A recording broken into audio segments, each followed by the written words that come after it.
All right. Well, just as a little treat for everybody this morning, we're going to go ahead and go live right now. We have a little, what's going on here? What's this? Gun website says, I have this thing popped out to a big screen. How do I get it small again? So anyway, we're going to go ahead and start a little bit early today, just as a little treat for you guys. At 8 o'clock, we'll do shout outs and all that. We got a pretty good little pre-chat going on, Nice Strike and I. So we're not going to get into our topic yet. So don't worry about that. You're not going to miss anything, but just a little sample for those of you that show up, right? Just a little treat. Just a little door buster for you guys. So let's just talk for a little bit. So Nice Strike, you and I were having this chat about, not spending money on stupid things, right? A little note left behind. So, Nice Strike, what was the first firearm that you bought, man? What was the first thing that you picked up? Well, the first thing I picked up was actually I built an AR-15. My first firearm was an AR-15 that I built myself because I looked online and I did all the research, going through all of AR15.com, then all the other forums online, and basically what everyone had said is building an AR-15 was cheaper than buying one. So I bought the parts here and there, and I slapped together an Anderson PSA build, for $400. Oh, nice. So at that time, what would just a decent AR cost you? Now, was this post PSA or pre PSA? This was PSA. This is PSA. So this is 2014. So the prices on ARs had gone down to this was like July. August-ish of 2014. Price of ARs had gone down to a reasonable level again. I think if you wanted to buy one, it was like it was like $499. See, because at the time I didn't really learn about PSA till 2016. I mean, I was a firearm owner way back in the early 2000s and stuff, but I didn't know about PSA because I wasn't really looking for guns online. Well, I knew about them, Travis, because guess where I live? I live in the Palmetto State. I know. It's like that's yeah. South Carolina is called the Palmetto State, so it's like I knew they were in Columbia. At that point, because I did before I bought the upper end, bolt carrier charging handle from them. Yeah. I did do the research on them to see where they were, and it's like, hey, they're in Columbia. They're a local business, so support your local businesses. Cool. Oh yeah. So. But I went and got tools, and I got I built an AR, and I know that's not something normal people do. People just go out and buy something. But if you want to know the first firearm I just went and bought and I didn't build, that would probably be my 1911. Okay, that's the Rock Island. No, ATI. It's ATI. Gotcha. Here's the thing with building your own AR. If you go out and get all the tools and just make the investment and get the smithing tools, after that, I mean, it's not hard to assemble an AR-15, in my opinion. If you can build an erector set, or you can build you can play with Legos basically, or you can screw nuts and bolts together, or hammer pins, and you can basically build an AR. You just gotta, to me, take a little bit of time and educate yourself, on how to put it together before you actually do it. I would never just blindly put one together. Not that a person couldn't figure it out, but you'd want to. I watched quite a few videos before I did. In fact, when I put my first lower together, I built it in real time while I was watching another video on YouTube that was showing me how to assemble the lower. Oh yeah, no. When I built my first AR, it was before I took my gunsmithing course. So I literally had a video playing. That went back front to back on how to assemble an AR lower, and how to assemble the upper. Not that I needed to assemble the upper because it was PSA, but just how to assemble it front to back. And I watched that religiously as I was building the rifle. Yeah. So because I knew nothing about AR-15s at that point. Yeah. And, surprisingly, a lot of those videos that I watched many years ago are still on YouTube. They haven't taken them down, even though they show how to assemble an upper and a lower, which is perfectly great with me. There's nothing wrong with that. So remember, it's just a tool. It's just a tool, man. It's just what you make of that tool, Though I do want to mention for people, if you want to put a video of, assembling an AR-15, you can put that on GunTube. GunTube would love to have it. YouTube's probably going to pull it off eventually, so you might as well just go ahead and get over to GunTube anyway and just start checking it out. Yeah, I think there might be a couple assembling videos as far as for AR-15s already on GunTube. There are. We need more. We need more. So, I love to get everyone's perspective. It's like if you got a different perspective on building AR, throw it up on GunTube. There you go. All right, hey, let's continue with Rich. Rich, what was the first firearm that you purchased? What was the experience, or what did you do? I went to the pawn shop or / gun shop, which stores around here you get both pawn shops and same thing in Nebraska. Yeah, but I went in looking for a CZP-06. They didn't have one. They had HK USP first production year. I bought that. At your 40, how much did you pay for that? Used, I paid almost $700. Okay. Because remember, you and I were talking, and I've screwed up by not buying some that I've seen locally that were used. I could have got one for like $400. For a while, the 40s they're still, they were fairly cheap before all this crazy stuff started happening. You could pick one up for $400 or $500 as a police trade in or surplus or whatnot. Yeah, mine was not a police military surplus. It was just one that somebody had sold them. It had never been fired. You could tell by looking at it. The person bought it and put it aside. Never used it. Yeah, whenever they bought it in the 90s, and that was it. They're what, $1,000 for a new one now? They're $999, aren't they? Just like a SIG, like a 226. Anywhere between $900 and $1,000, depending on what you get. Yeah. And how's it been for you? Oh, the thing works great. Cool. And 40's always in stock. At least it is in Nebraska. 40, 44 mag, 357, and 10 millimeter are plentiful on our store shelves, our gun stores here. Yeah, good luck finding any around here. That was the first caliber to sell out around here. And unfortunately, you might see 40 decrease as more departments and more of those guns get out of use. There's just that less demand for the ammo overall by police departments and military forces, and they start to, shift away. And a lot of those guns have already ended up on the surplus market. Around here, all the departments are still using 40. Oh, okay. Yeah, so who knows? 40 probably won't disappear, but I think that you might see it maybe decrease, or maybe your selection options decline a little bit. I remember our local Walmart, when they carried 40 ammo, they had like 3 or 4 different brands of it. And that was pretty much it. Like 3 or 4 different boxes to choose from. They didn't have a whole bunch of it. But locally, yeah, the sporting goods store I go to has usually got it in stock. So, all right. Hey, Squib, what was the first gun that you ever bought? I bought a used SKS rifle. Do you still have it? No. No. I wouldn't even use that thing as a prop rod for a hood. Say you use it as like a fence stake or something, That thing was junk. It was junk, and it was one of those, it was $74. Renko, or it wasn't a Russian SKS? No. Chinese. It was a Renko. Yeah, the Chinese. The build quality is amazing. Yeah, it was used. It came with a sling, but it didn't have a front keeper or buckle, so I had to make something to attach it to the front sling swivel. It's not really a swivel, but where you put the sling in the front. And every time I fired it, the stock fell off of it. And I tried working on it to get that little it's not a clip, it's more of a retainer, the one that's behind the trigger, where when you snap the stock in, you put the stock in the front, you snap it in the back, and that retainer piece that comes through, it's spring loaded. I tried working on that to see if I could fix it. Nothing I did would fix it. And it wasn't even worth $74. Now in its current condition, it's worth probably $350. Yeah, probably. But still, I bought 2 new Norinco SKS rifles in the box later. One of them I never shot. The other one I shot it. I ended up putting one of those plastic stocks on it so it looked tactical. And even though the stock didn't fall off of it, I still didn't like it. I put one of those semi-detachable magazines on it. That was a pain. I tried using one on Bubba, and it sucked, man. It kept jamming, and it would double feed, and oh man.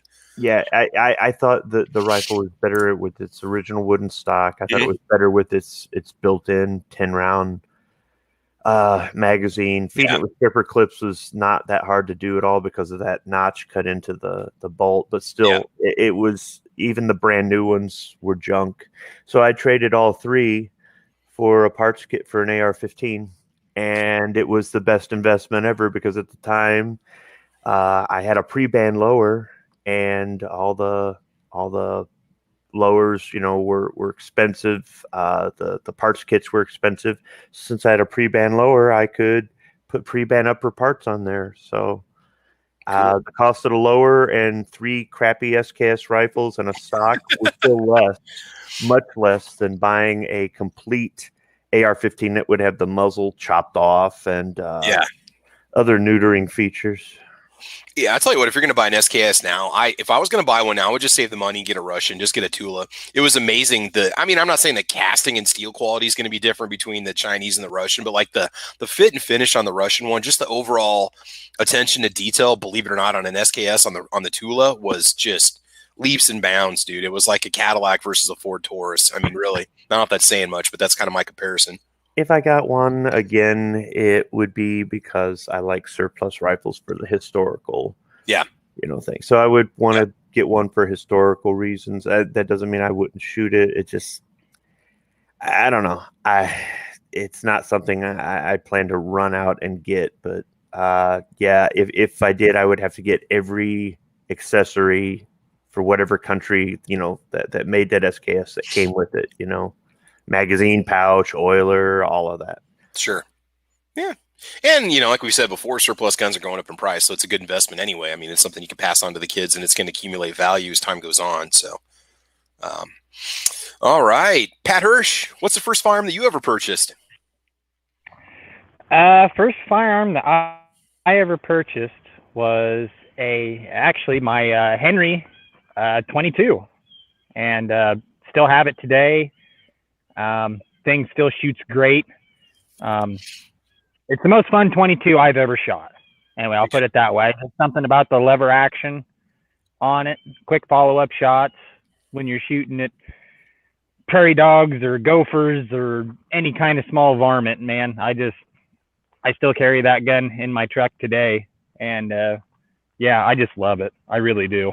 Never needed any service beyond just basic cleaning. That's all you've ever had to do to it?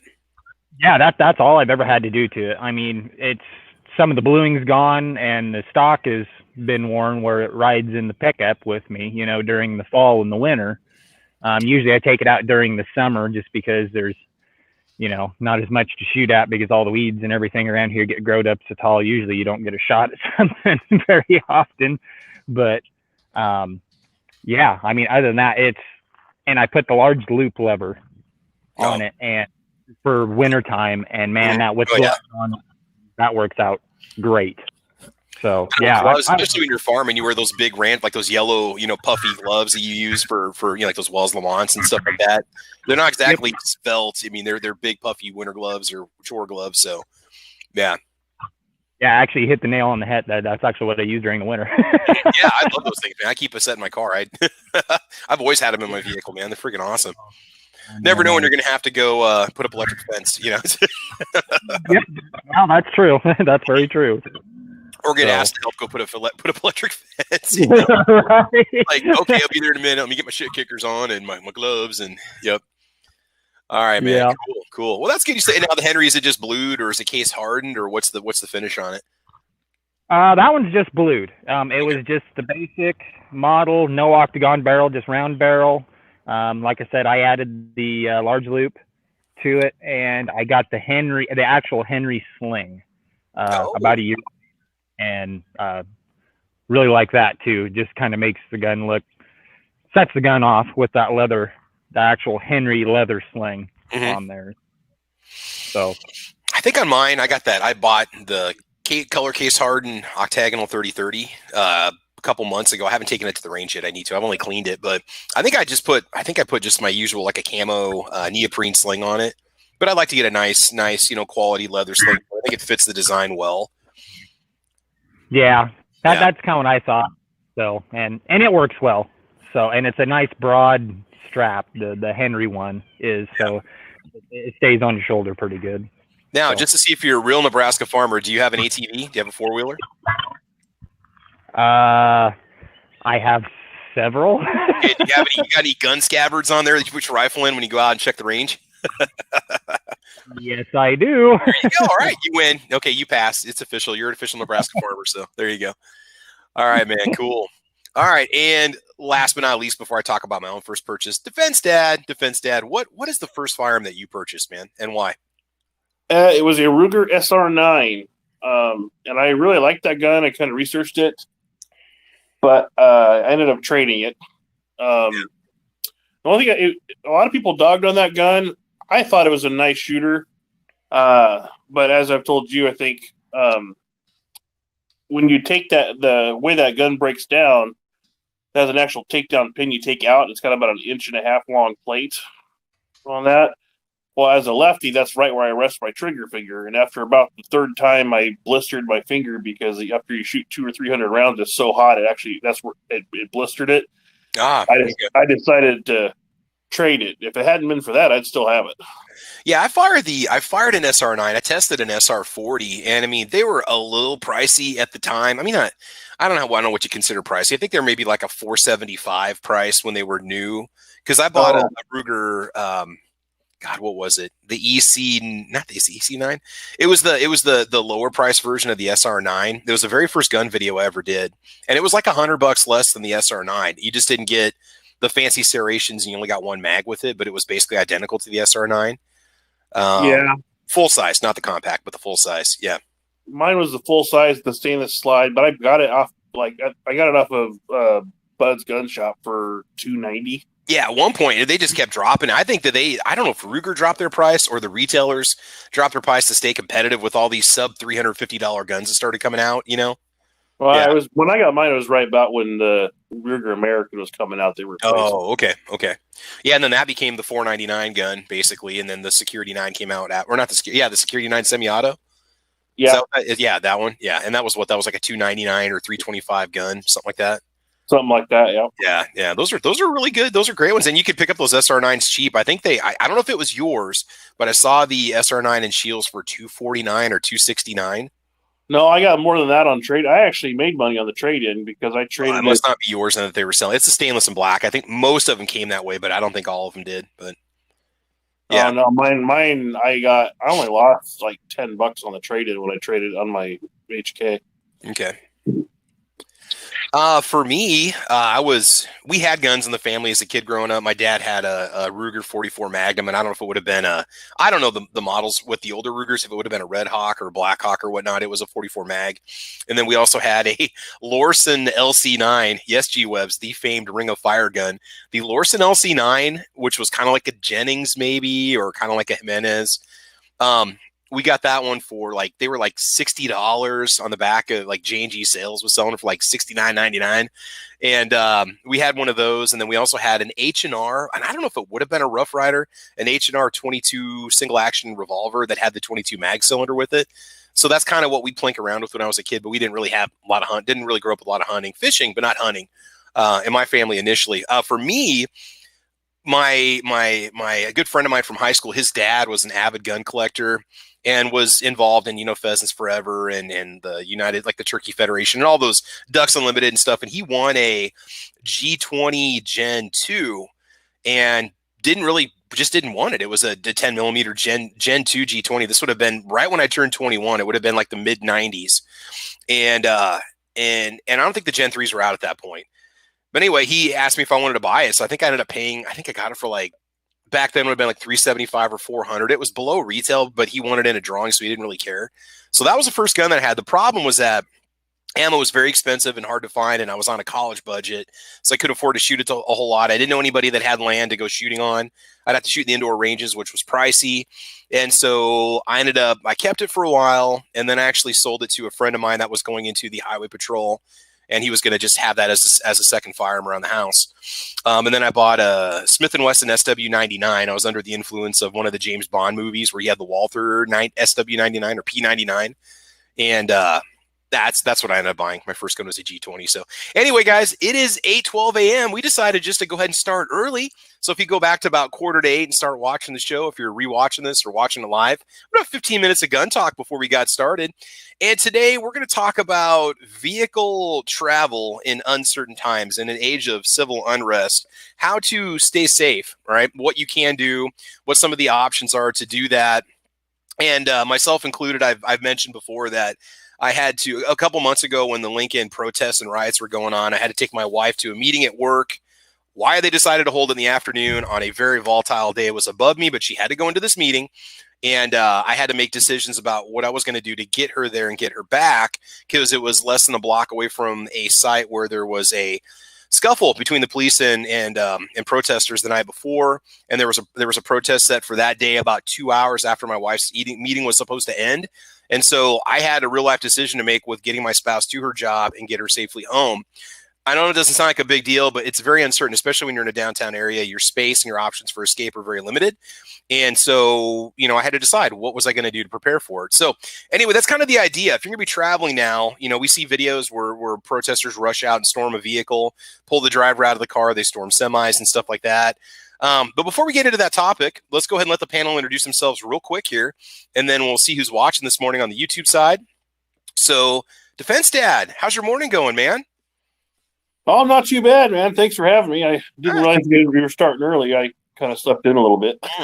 I wasn't planning on it, but we had like 15 minutes. We were having a good chat. I said, you know what? Let's just go ahead and start it anyway. You been outside yet today? No. It is absolutely. You really should be at the range right now. I don't even know why you're with us. I don't know why you're watching it. It's 60 degrees outside, dude. It is beautiful in Lincoln, Nebraska right now. I'm going right after work. Okay, that works. I think the high is supposed to be, in the upper 70s or something like that? Is that where we're sitting today? I don't think it's supposed to even crack 80. There's a chance for rain, but yeah. 72 or 73. Oh man, that's absolute. This is a couple months out of the year, a couple days out of the year in Nebraska, where it's like the closest you're ever going to get to like San Diego, but without the high rent costs and the earthquakes and all that fun stuff. So, oh man, crazy stuff. All right, man. Well, I appreciate you being here. You want to go ahead and plug your channel, let people know about what you do on YouTube? Sure, yeah. Check out Defense Dad. It's a little bit of a newer channel. I just kind of try to help other people newer to shooting learn how to do certain things and maybe learn from my mistakes and save them from some money. I actually just finally posted up my budget scope video, so check that out. And that's about it. What's going on right now? Yeah, if you guys want to see an awesome small gun channel, get over to Defense Dad's channel. I want you to sub. His Monstrum scope video was great. The editing was fantastic. Just as a content creator, man, you're on point, dude. I just want to say right now, your videos are fantastic. I'm not going to lie to you. My editing skills are not good. I'm not good with graphics. I'm not good with fancy transitions and fun music and stuff like that. But your video was top notch, dude. Your introduction was right on. And the content, the information in the video, I think you can help a person make a good decision as to whether or not they're going to like that scope. So I'm going to tell you right now, though, as a content creator, and I'm not going to get into a big discussion on this, but your video is going to probably get limited or no ads slapped on it. Anytime I've ever done a scope video, once you're monetized, those all turn yellow. So just don't be shocked if that happens to you. So whatever it is, YouTube does not like scope videos. I don't know what their problem is, but every video I've ever had that featured any kind of a scope has been demonetized or limited or no ads slipped on it. So you won't get out in the circulation and get the views that you want, unfortunately. So, okay. All right. Pat Hirsch, you want to join us for a little intro here? We're just getting started, brother. Yeah, sorry. I got disconnected there for just a second. Oh, it's all good. Yeah. So, yeah. It's a beautiful Nebraska morning, isn't it? Oh man, well, actually, it is. It's very beautiful right now this morning. So you got your windows open? Oh yes, yeah. Awesome. We opened last night and just giving the old air conditioner a break for easy. A change, and just enjoying life right at the moment.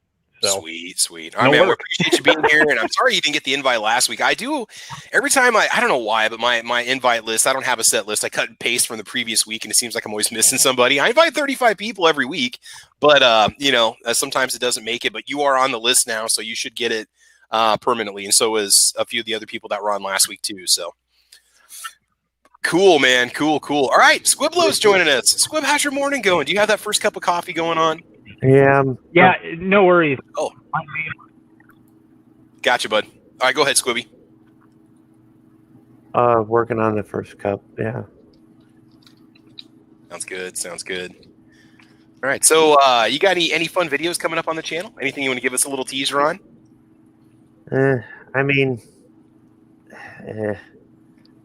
No. I've got videos, but no teasers. No. Well, if you ever want to put any links in, in this video, you go right ahead. Check out Squibload channel, Squibload channel. You got coffee reviews, alcohol reviews. You got everything, man. Not to mention Speaking Squibbish, which is a good little series of videos that you're putting out there to really make a person think. I like that. One of my friends says that those videos are good to listen to while you're in the car, and even though I just throw some B-roll in the background or I just point the camera in a direction and talk. Yeah, it's the video is not really meant for anything. It's just, it's instead of just having a blank screen. But yeah, I do a little bit of everything. I suppose I could do some more gun videos, and there's some stuff that eventually it'll work its way in there. But just having fun making videos. Cool. All right, guys. So make sure you check out his channel. It's some good stuff over there for you. So. All right, and also joining us this morning, we've got Rich White. Rich, how you doing, man? Yeah, not too bad. How's yourself doing?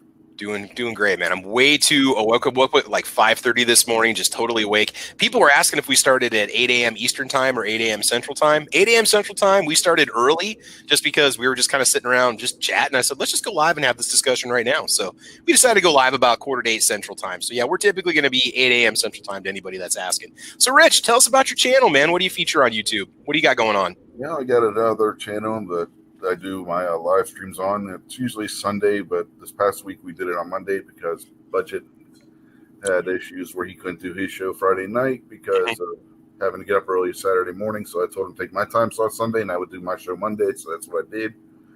And we basically talk politics, firearms, whatever comes up. This past week we looked at a study from back in 2005 on if face masks can be detrimental to your health. And surprise, back then they said they were, because they can increase your heart rate, increase your breathe, be detrimental to your breathing, which then affects your heart rate.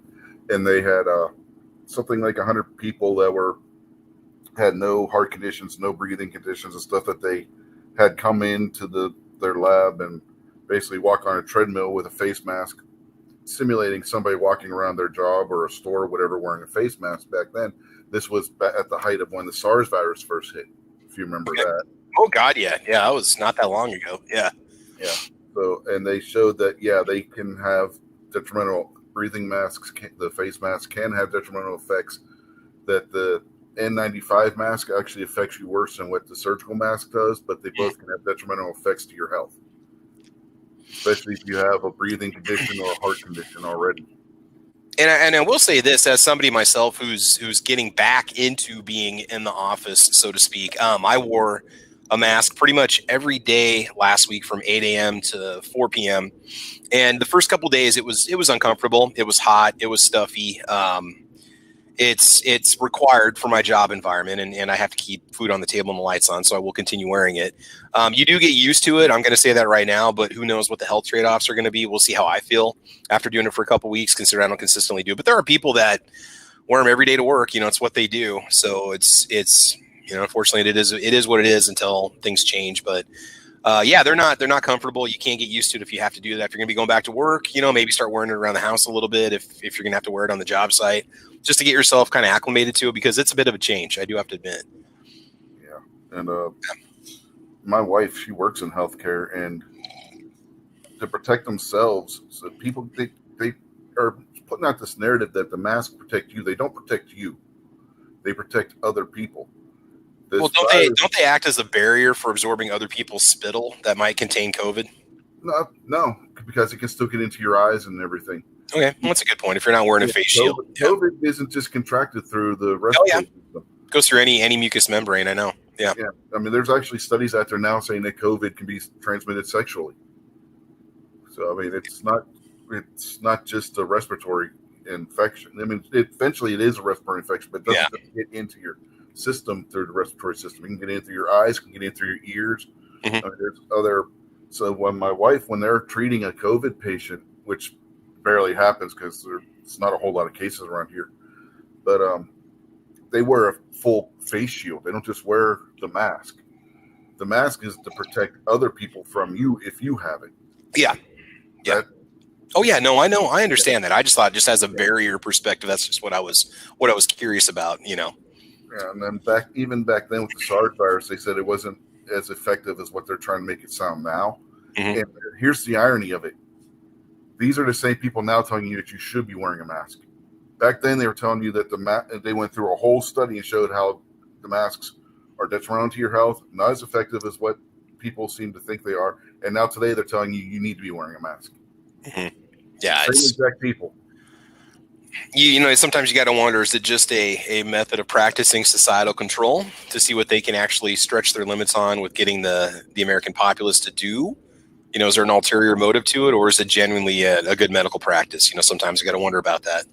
Yeah, the study we looked at was from the National Institute of Health, and it's on their website still. And that's an accredited government. I don't know if you can even put those two words together, but I'm thinking like CDC's grade of information provider. Yeah. Okay. The organization that's headed by Fauci is a subdivision of the National Institute of Health. Okay. Gotcha. All right, man. Good talk. Night Strike, the illustrious, in the words of Never Enough Ammo, Night Strike is with us today. Night Strike, how you doing, man? I'm doing good. How are you? Good. How are you feeling? The people are worried about you that are watching our podcast. They said, "Hey, have you recovered yet?" Yeah, I would say I'm pretty much recovered now. On a scale of 1 to 10, where 9 is how we feel every day, how do you feel today? About 8.5. Okay, that's good. And the family? Okay. Family's about an 8. Okay, good. Awesome. All right, man. We're glad you're back with you. Glad you're back with us. And if I should happen to become ill, I just want to say real quick, if it should happen to become ill, in the next couple weeks, I will definitely keep you guys informed, because I'll be going back into the workplace, which is going to put me in a close environment with lots and lots of people. And it'll be interesting to see what happens. I don't know. I guess life is about taking risks. And if you're going to get sick, it's going to happen. You get sick from a million things. So, yeah. Or Travis. That's right. I'll be checking in with you hourly. Okay, Night Strike. I've got the tight chest. I've got the diarrhea. What's next? Chills, brother. Get ready for the chills. Got it. I shouldn't be laughing about it, but I'm going to probably call you up and be like, okay, dude, this sucks.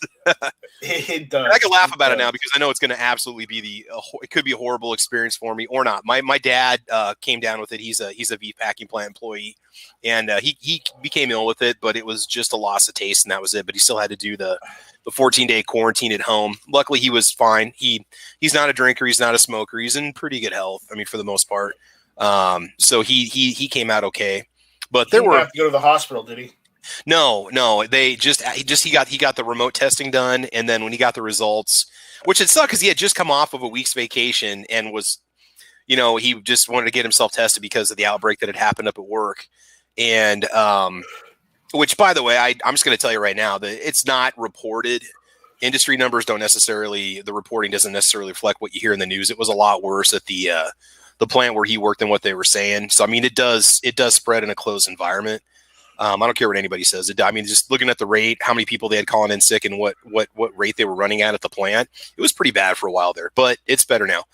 But yeah, he had just come off a week's vacation, and then he had to do the 14 days at home. He was just going stir crazy because he's worse than me. He's got to be doing something 24/7, or he just can't sit still. So, but yeah, he came out fine. He came out fine in the end. So. Yeah, Travis, it's the flu. You'll be fine. Oh, I understand that. It's just I don't want to go through it. I don't necessarily want to deal with it. Get the flu ever, but if you've ever been on an airplane, you just took the risk of getting the flu. I know. Hey, being in my environment that I'm in, I'm exposing myself to everything. I mean, that's why I probably don't get sick that often, because my immune system is constantly battling, and it's just kind of a constant, hum. Because I very rarely get a sick day. I mean, I hardly ever get. The only time I ever really get ill are during vacations, because I'm not, where I'm at. So, yeah, if you're in public education or you're in the medical field, you probably run the risk of getting sick more. If you're a bank teller, you might get sick more. Oh yeah, that's just No, I'm not afraid. This is just life. You just got to deal with it and go through it. That's just what you got to do. It's just, I mean, you can catch something you never expect you're going to catch, and it can happen to anybody because we're human beings and we're carriers of God knows what. So, see, you'll never hear an elected official go on TV and say what you just said, but what you just said makes more sense than anything any of them have ever said.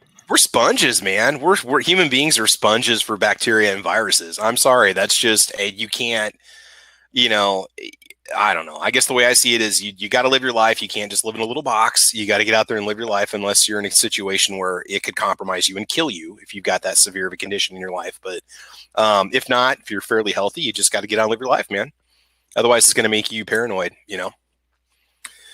All right, so we're going to go ahead and get started. And so as I had mentioned earlier, Philo says, don't worry, if you get sick, we'll put you down. Jeez. Okay, Philo, thanks, man. I appreciate that. I haven't set up my my gun trust yet, though.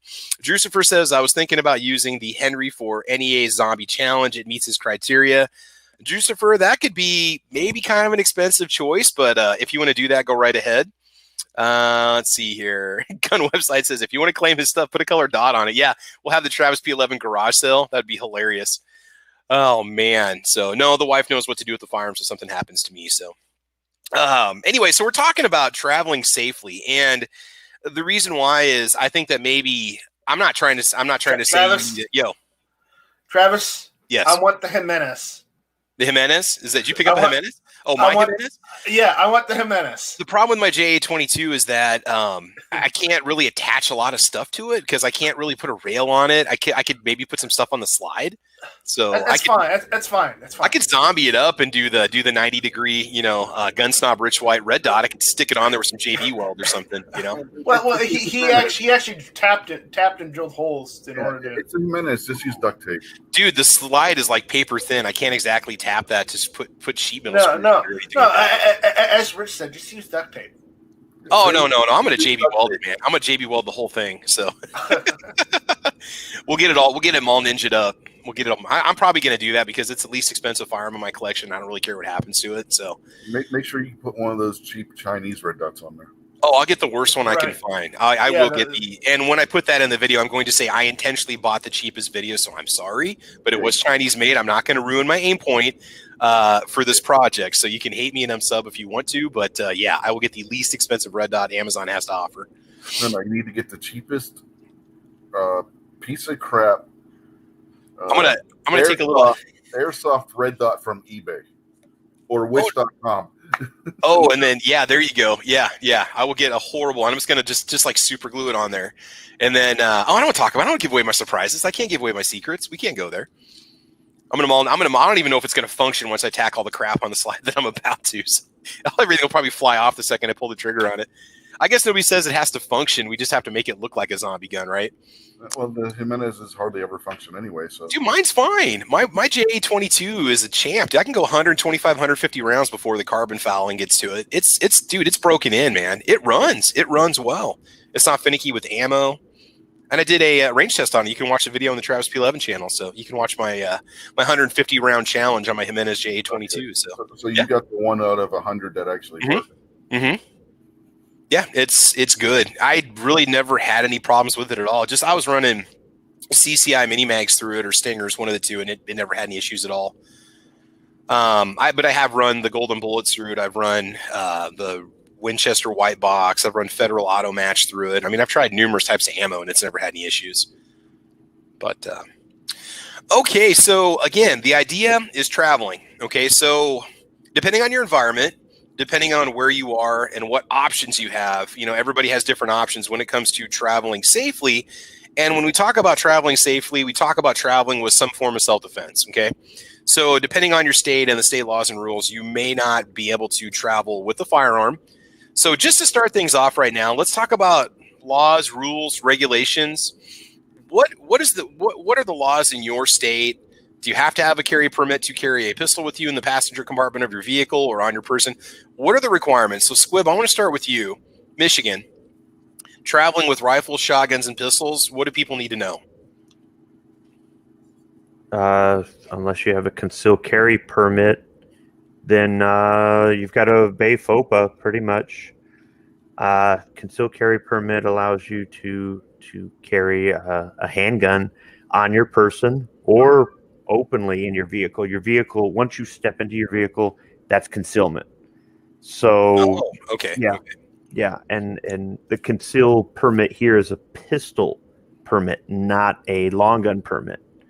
I don't know if the old CCW in the past that they rarely gave out, you'd have to be like a business owner or a retired cop back in the day. I don't know if that covered everything because it was weapon. Now it's pistol. Pistol. Okay. So yeah, without the CPL or an out of state one that's recognized, then it's unloaded in a case, physically separated from the ammunition in a way that would be difficult for you to get to it. That's it. So an AR pistol is not really an option unless you'd be able to conceal that AR pistol on your person. Pretty much. Well, see, there's the gray area. Well, it's a pistol, so the fact that it's you followed handgun laws and regulations to purchase it. Yeah, kind of. But I mean, I don't know. That's where you and I differ. But you got to carry it out to your car, and that might have to follow whatever the ordinance and laws are. You can open carry, so that doesn't. Oh, okay. I got you. Okay. So to give you an example, if I have my 1911 in a holster on my hip, and I walk out to my truck, I'm not breaking the law. As soon as I set down in my truck, I am. But with a concealed pistol license, I'm not. It's weird how they do it like that, but. I've only seen one person that might have been carrying a handgun openly in their vehicle, and that I didn't stop to ask him, "Hey, man, do you got a CPL?" So, and I'm not against any of that. It's just, I don't know. It'd be nice if the law was a little bit more consistent. Mm-hmm. So I would just advise following it to minimize any kind of issues, unless you just simply don't care. You're just like, well, it's a pistol. The law says it's a pistol. I'll take my chances. Then fine, you do you. There's nothing wrong with that. Obviously, we're not going to try to give any, legal advice to somebody that's going to get them in trouble, but you just do what you feel comfortable doing, obviously, right? Yeah, I mean, I guess the whole, rifle caliber pistol or rifle cut down to a pistol. That's all it really is. It's a rifle cut down to a legal pistol length for your vehicle. I know that you like that, and a lot of other people like that. That's just not my thing. So for me, they're range toys. That's it. I'm not saying that they wouldn't have a purpose, but I guess it's because here you really can't have a truck gun. So, and if I had a truck gun, it would. I just. As much as I like the micro Draco, the micro Draco, I like that. That is a very comfortable gun to shoot. Yeah, I wouldn't. I'd have something else if I was. Yeah. Well, and there's nothing wrong with saying that a nice, full-size handgun or medium-sized handgun with a decent capacity with your proper training isn't just as effective at 0 to 30 or 40 yards when you might need to use this thing, I mean, my thing is I'm not going to be driving through a situation where I'm going to be sticking, an AR out the driver window and shooting it one-handed, left-handed, and pulling the trigger 30 times. So I just... let me play as devil's advocate. How do you know that's never going to happen to you? Well, for one, I'm not going to go looking for trouble. Okay, but what if you go around the corner to go on the expressway and there's a bunch of people that are protesting and they surround your vehicle? Okay, I don't live in that sort of place, but once again, I'm not going to look for trouble. Oh, I understand. Hey, I felt the same way, dude. I felt the same way, but trouble was heading my direction when I left the office. I just look. I'm not saying that you can't make a wrong turn or this, that, or the other. And I'm not saying that some of the people that have been pulled out of their cars were looking for trouble, but there have been some people that were purposely looking for trouble. Yes. Oh, I don't disagree. My issue with that is why aren't the cops either shutting down the expressway to prevent people from going on it, or they're arresting we talked about this on Budget Show, 7 hours ago. And, but yeah, once again, I'm not saying, look, a handgun with 7 rounds in the mag is not going to protect me from 300 people. A rifle with a 30 round mag might keep their heads down so I can get away. But once again, I'm not looking for that situation. Yeah. I think some people might be looking for that. And it's just, I'm not saying I'm running away. I'm just not going to. Why would I inject myself into that? I mean, literally, if you turn the corner and they were literally there and you couldn't throw it in reverse but if you turn the corner and you see why are there 100 people a quarter mile down the road. I don't know. I think I'm going to drive full speed into it. Okay, you're looking for that's just not me. And again, this episode is not about paranoia. It's just about a comfortable level of preparedness I think your average person should have, just because you don't know when something's going to happen. And I don't disagree with you at all. I mean, there's a pretty good chance you'll never encounter anything like this in your entire life. I mean, I don't disagree with you with that at all. But the idea is just, what do you think is the minimum level of preparedness, and what are you allowed to do, based on your state laws? I think the one thing that's not on the list of, because maybe it's a little bit outside of the topic is, it's kind of like what's the best way to win a gunfight? Don't get in one. Okay. Yeah. What's the best way to avoid all these guys doing all this stuff? Don't live somewhere where that's going to happen. So, yeah. Well, I hear you, but I mean, with my situation, it really surprised me. I really was surprised with what happened here in Podunk, Nebraska, where we just got cable and running water last week. So, yeah, whether you're in Lincoln or Omaha or Grand, whatever, or North Platte or some of the bigger cities, I'm still surprised that it happens. Mm-hmm. But and there's some people, they've got to go into town for work or they've got business, but once again, I still kind of question it. And in today's day and age, depending on what it is, if it's a government thing, they may allow it online. They may allow you to process it online instead of it, or they may, give certain exceptions. You can do teleconferencing for some, but there's other things you have to physically be there. And the fact that our government at all levels isn't making sure that you have a safe route to get into those government buildings that are downtown and a safe route to get out is a failure of our government. But, even if you carry a gun for protection and you have to use it, you're probably going to jail even if you were justified. So, and I'm not saying, well, then you shouldn't carry one because you don't want to go to jail. But once again, okay, do I want to put myself in a situation where I'm going to go to jail for just protecting myself? No. But you're alive. Yeah. No, I'm not. But once again, it's like there is no good answer. I've got that really is my time. Like, go earn a living and spend time with my family, then rot in jail because I did the right thing. That's another thing. Outside of this, all these people go, we need to repeal the NFA. No, what we need to do is we need to have laws on a book protecting us 100% of the time when we lawfully use a firearm. That's more important than having a toy.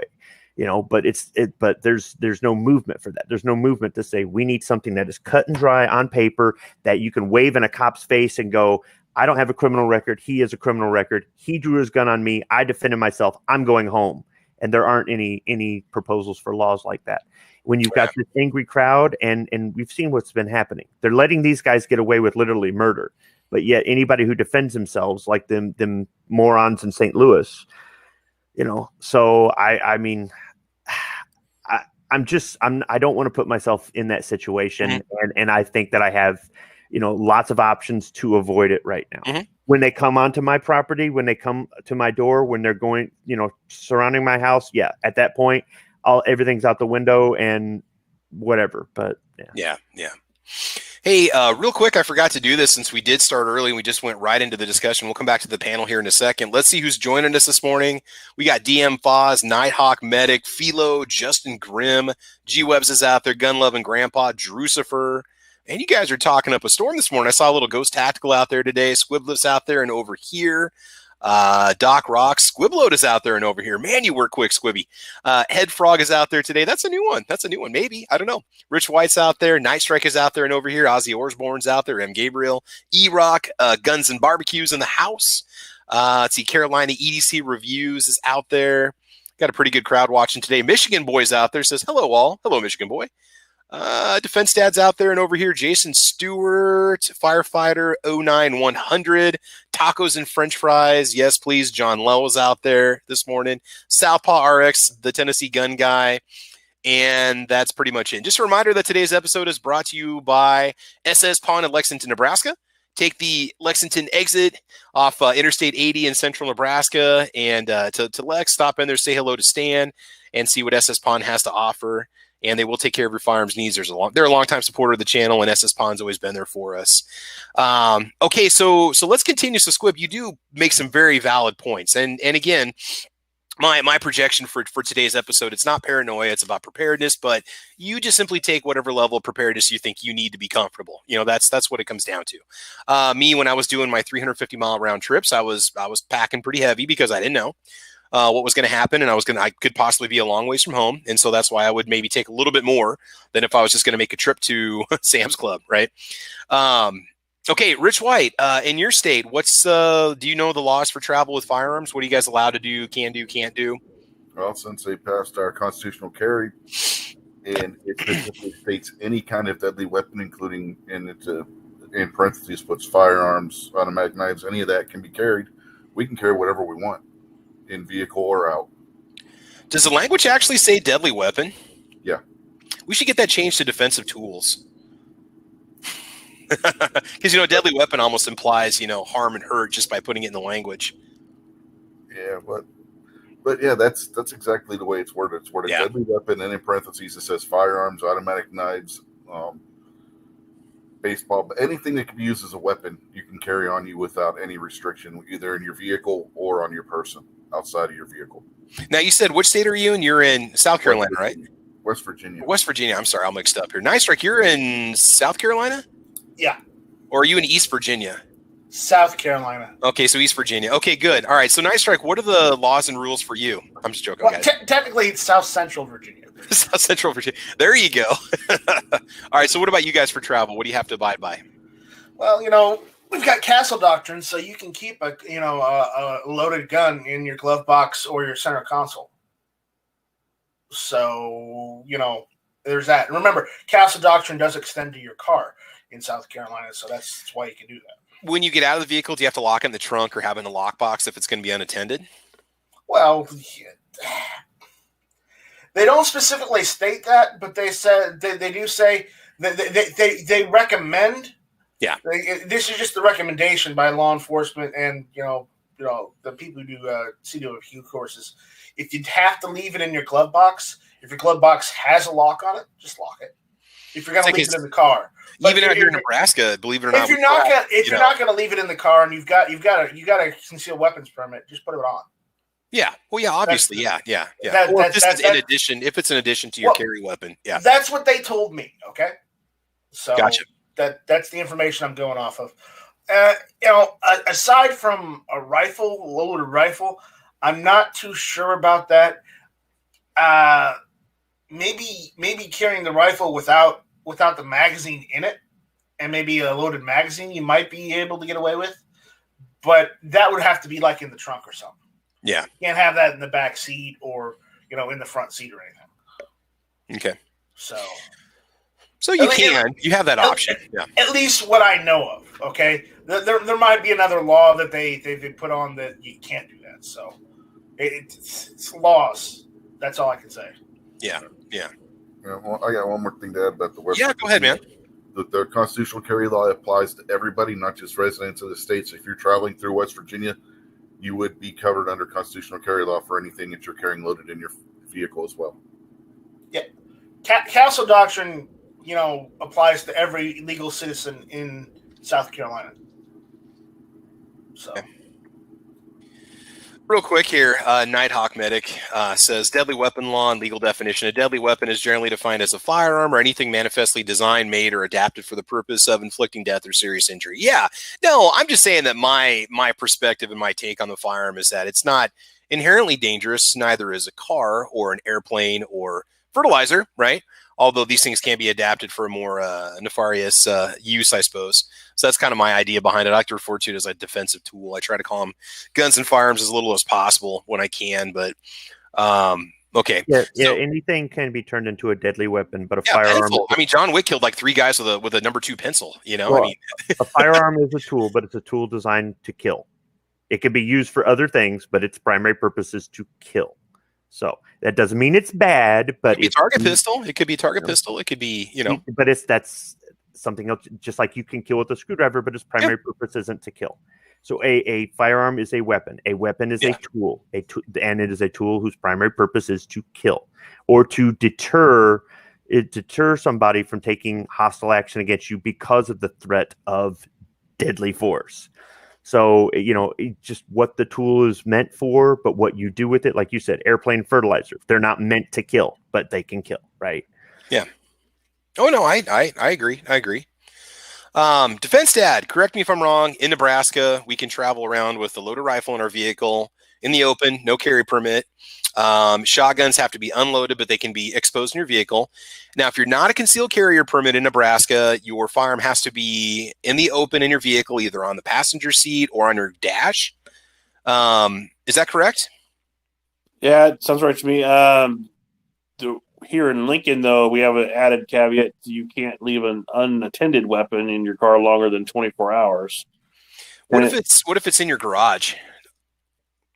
Well, in your vehicle, I mean. Yeah. If your car gets broken into and you say, "Yeah, I just keep the gun in there," you're getting it. You're in trouble. Yeah. Well, they say longer than 24 hours. What if I park out front of a friend's house and stay there and go out the next morning and it gets broken into and stolen? I mean, I was only there for 8 or 9 hours. Well, that's just if they can prove you had it in there longer than 24 hours, you're getting yourself in a pickle. Yeah. And I don't. I bring in anytime I travel, I don't leave firearms in my car unattended. It's and then what with the concealed carry permit? Now, I guess when you leave the firearm unattended, then you have to put it in your glove box or your trunk or in some sort of a secure lock box until you come back to the firearm to your vehicle. Correct. Yeah. Locked glove box or a locked center console does not count. It has to be in the trunk. Yeah. Pat, does that pretty much sound spot on for you?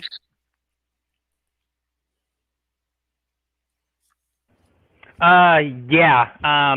I've been pulled over by the state patrol, and before I actually had a CCW, and I did not have a problem with that state trooper with my gun being out in the open. Okay. But my brother actually was pulled over once, and this was in the glove, and the trooper now make sure that it's not in the open because that's considered. Hey, Pat, you were cutting out on that one. We'll try to get Pat, you're cutting out, buddy. I'm sorry, you're roboting pretty hard right now. We'll get you to tell us about it in a little bit if your signal improves. Okay. Yeah. So anyway, my idea behind this is if it's going to be, I guess, an incentive for you to get your carry permit. If you don't have one, would be just simply for vehicle travel, because in some states you have to have a concealed carry firearm to have your weapon in your vehicle, depending on what your vehicle is defined as well as being able to carry one on your person when you travel. So consider getting your carry permit if you have to get one, your carry license. I mean, I'm not for those things. I think it should be 50 state constitutional carry. That's just my opinion. But if the permit is what it takes for you to be able to do so, then so be it. It'll also make it easier if you travel with family members, if they have their carry permits. If you're having everybody travel with firearms in the car, I just think it makes for a little bit easier situation for everybody, So let's move on to the next topic, which is always a fun one. So Squib, I don't know what to tell you about this one, man. The perfect truck gun. What do you guys consider as the perfect truck gun? Just feel free to chime in. What is kind of your go-to when you travel, or does it depend on the environment? Does it depend on the scenario? Does it depend on the trip that you're going to be taking? What is the perfect truck gun for you guys? Yeah, I'm out on that one. The definition of truck gun is a gun dedicated to keeping in your vehicle that is got characteristics that make it easy to employ inside the cab. And for one, I don't care if you leave a gun in your car. I don't. And the people go, "Oh, I forgot mine in there." How the hell do you forget your? Okay, whatever. Sometimes like, did I leave a gun out in the gun box? I don't remember. You should know. It's your responsibility to know. Well, whether your state law allows it or you plain just don't care, or you're on your private property and you can do whatever you want, I don't care. For me, I just don't do it. I might as well just leave, a bag of cash on the seat too. On the other hand, I live somewhere where I can leave my vehicle unlocked. I could leave it running all night and it would still be there in the morning. So And don't ask me how I know that. And I don't know. Something dedicated to, I got nothing on that. Not to mention, around here, you don't drive around with a loaded rifle or something in your vehicle. It's just not something we do. So I'm not saying it's bad. It's just not. Yeah. It depends on your operating environment. What kind of threats you think you're going to run into. If you're highly likely to encounter something and you feel like your life might be in danger, then you're going to dress accordingly. Look, I mean, if it's absolute lawlessness and I'm bugging out, then the gun that's going to be in my vehicle, or the guns are going to be the guns that I take with me, whether they be the guns that are on me that I have to use to fight to get to my vehicle, or But otherwise, I mean, it's just I got nothing. Okay. All right. Rich, what about you? When you guys travel, do you tend to pack a little bit heavier than just, say, a trip to Kroger? Generally, no. But, depending on where I'm going, I can't carry anyway. Like, if I'm going to Maryland, you're not allowed to carry in the state of Maryland anyhow. And before I can cross that bridge into Maryland, I take off my concealed carry pistol, unload it, put the pistol in the trunk, and keep the ammunition in the passenger compartment. Because you can't store them in the same compartment under Maryland law. The one has to be stored in the trunk, and they both have to be in a locked container. So it's a real pain in the neck if I'm going from West Virginia to Maryland. So if we're going to Maryland, I generally just leave my concealed carry gun at home anyway. Yeah. Because it's just too much of a dang headache. I know we've actually, when we've taken road trips to the East Coast, southeast down to Florida, we've actually avoided states where I wasn't able to conceal carry because I didn't want to have to, disarm, unload my weapon, put it in the trunk, and lock everything up. We've avoided a few states when we were going down that didn't have reciprocity with Nebraska. So it can be a pain. Yeah. Here's the kicker on that. To get from here to Morgantown, where two of my doctors are, it's quicker to go through Maryland than it is to go completely just through the state of West Virginia. It would take 10 hours if we went through West Virginia. It takes an hour and a half if we go through Maryland. Oh man. So, where do you put that compromise? And that's not an easy situation. It's reasons like that I wish we had, 50 state constitutional carry so you could avoid issues like this and potential problems. Yeah. Nice Strike. What about you? When you guys travel, do you tend to pack? Do you take anything with you? Do you take any different firearms when you do road trips versus just sitting around? If I'm going through states or going to states that I can, bring like a rifle with me, then I might bring a rifle, some ammo, in ammo boxes, of course, not in magazines, but I might do that. But more often than not, I don't do long. I don't travel that much, so. Mostly it's just, glove box. Yeah. Because Catholic doctrine. Yeah. Gotcha. And again, like I said before, it depends on the distance you have to travel and what kind of potential environment you might be dealing with, Right. Yeah. Well, there's one thing. I'm not going to any northern states, I can tell you that. So I can come to the flyover states. We're pretty gun friendly. Yeah, the Midwest is all right. Yeah. Cool. All right. Defense Dad, what about you, man? What's your EDC for travel? Well, I mean, I don't travel that much, but if I do, like if I go back home to see the folks or something, I'll carry my full-size handgun rather than what I normally carry. Usually when I'm traveling, though, I have a kid to sit next to me, so there's not, I don't have room to keep like my AR pistol or anything, and I drive a car rather than a truck, which is I'm okay with, so I guess I'd rather have a truck, but there's not room to stick the AR pistol under the front seat. There's not clearance for it. So, yeah, I mean, I like to carry a VP9 when I do travel because it's got more capacity than my PBQ subcompact. So, see, the problem I had is the Jeep Cherokee. I had a 2001 Cherokee XJ I drove for like 12 years.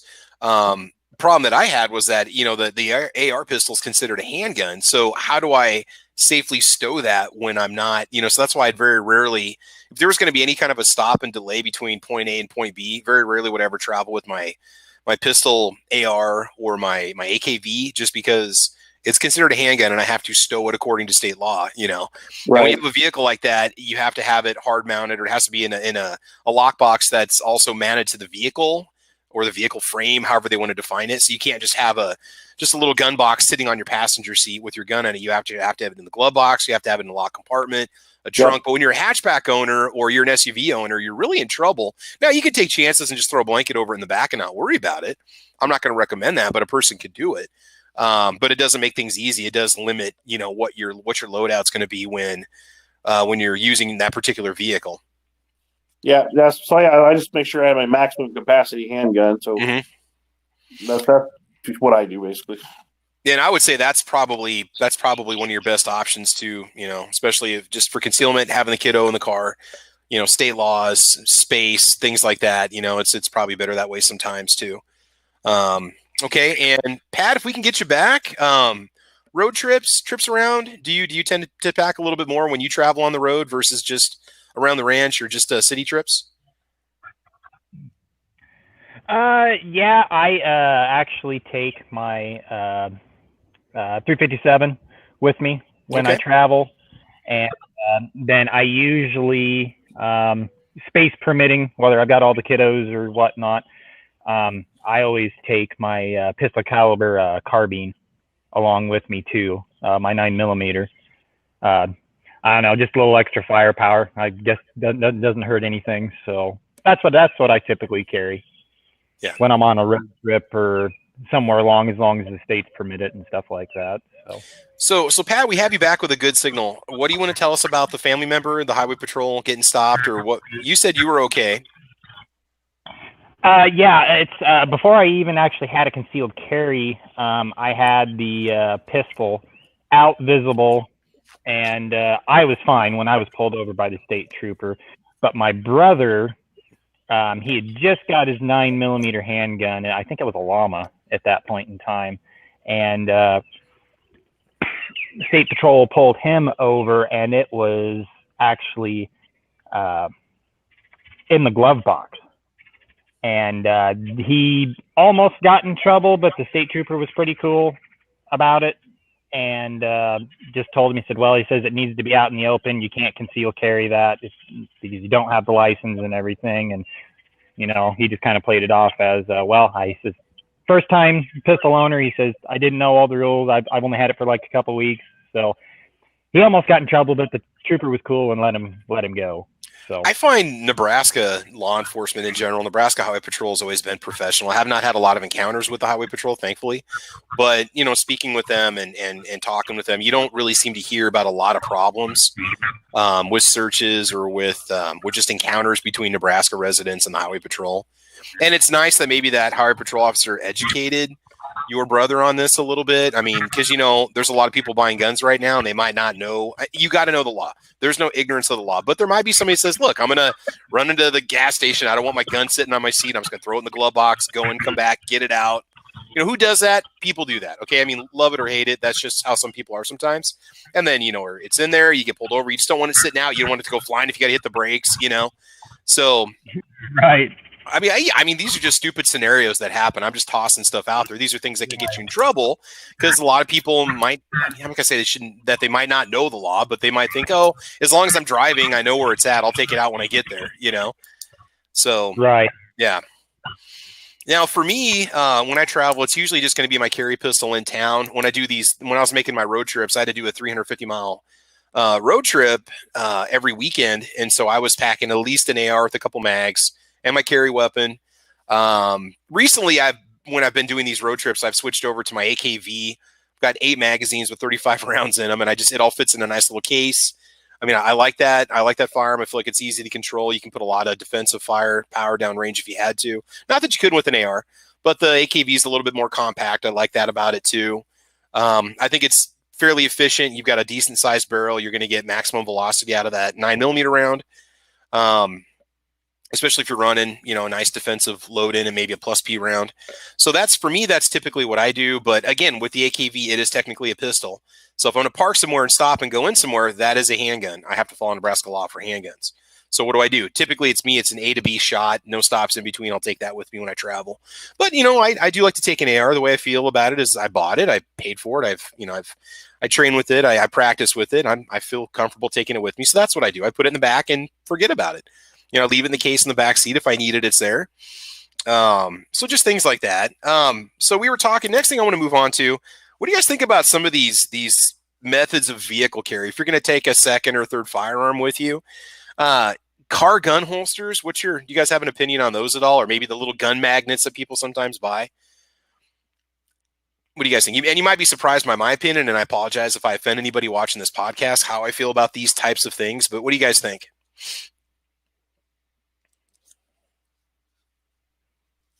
I'm torn on it. I can see why people would like it. Again, with a kid in the car, I'm not going to have something open and exposed like that, even as much as I like to have that magnetic one under the trunk. But it could also fall. I mean, she knows not to touch it, but one thing I actually just ordered, even though I'm left-handed, I've ordered a right-handed holster for when I travel, because if I have to pull it, I want to be able to pull it across my body rather than pulling it on my left side and having to, finagle to try to aim it at somebody.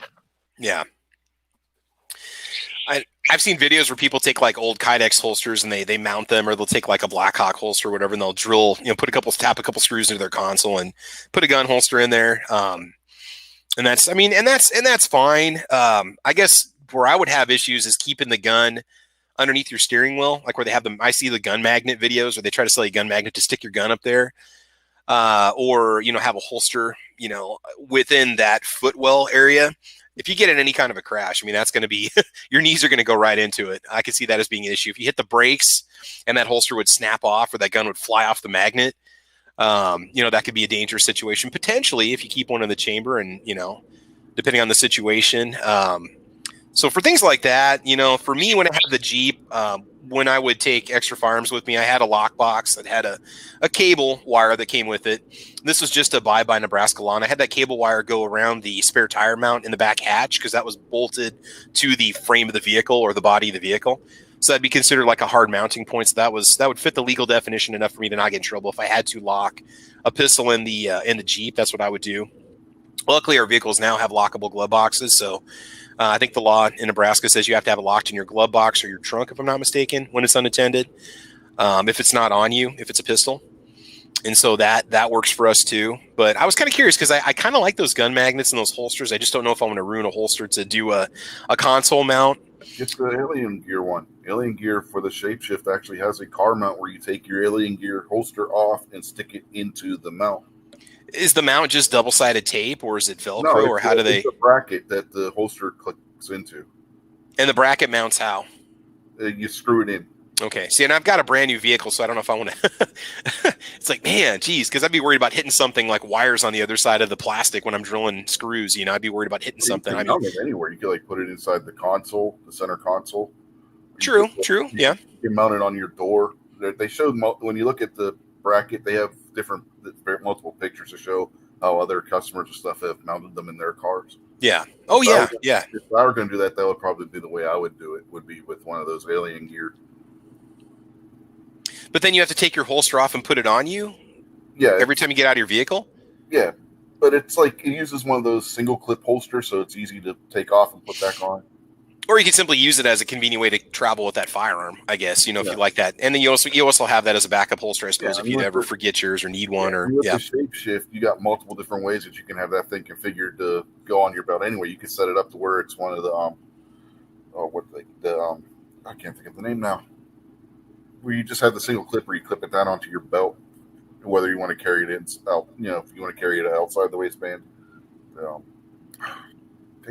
Call that. You know what I'm talking about. I can't think of the damn name of it right now. My brain is like non-functional yet. No, it's all right. Don't worry about it. I mean, we're all still waking up. It's early. It's early. Yeah. Don't worry about it. Or you can set it up where it's a single clip, inside the waistband. You can set it up where it's appendix. That's the thing about the Shapeshifter holsters. They're so versatile. You can set it up for any kind of carry method that you want. The paddle holster, that's what I was thinking. You can set it up as a paddle holster, and then you can have it where the paddle clicks into the bracket. Instead of the holster itself, the paddle part clicks in. They're versatile. It's more versatile than what most of your other car mounting systems are. Okay. Yeah, it's definitely one to check out if you guys are looking into something. If you want that idea, that's not bad. John Lowell says, my biggest fear with those under the steering wheel holsters is having a cop see it and shoot me if I got pulled over. I would think that if you had your hands on the wheel or your hands on the window well of your car, you had your ID ready, your card ready, that'd be a non-threatening presentation. You could inform the officers, say, hey, I do have, an unconcealed firearm underneath my column. I'm just going to let you know it's there. You can see it. I mean, if you communicate with a police officer, I would hope they wouldn't draw, but they could walk up on you and see that gun right there, especially if you don't have your hands visible and something could happen. So that's a potential too. Me, yeah, personally, if it's not my rifle, I think it's just going to be my carry pistol and it's going to be on me. Or it could possibly be locked up in the glove box because I can legally transport that with my concealed carry permit. So that's probably what I would say about that, just in terms of methods of vehicle carry. So what about, okay, so for you guys either that don't or can't travel with firearms because you have to follow FOPA, what about some non-lethal options? Are things like pepper spray, tasers, stun guns? What do you guys think about that? Is that a waste of time? Is that a good option? Non-lethal options, is that something to consider? Should you have something on you or in your vehicle? What do you guys think about that? You gotta pay attention to your state laws, because even some states that are where firearms are okay, some of those other things won't be. So it's like in Maryland, my wife really could be arrested for carrying her pepper spray that she carries on her in the state of Maryland. So it's crazy the way the laws of some states are. So if you're going to do that, make sure you know the laws where you're going to be at. Like I have an automatic knife, perfectly legal in West Virginia. I can't carry it in Pennsylvania. I can't carry it in Maryland. I can't carry it in Virginia. Why? Because it's spring-loaded? I guess because it's so easy to deploy, it's going to make you a more dangerous person, apparently, even though it's more about safely deploying it, in a... Yeah, let me turn my camera on and give a demonstration.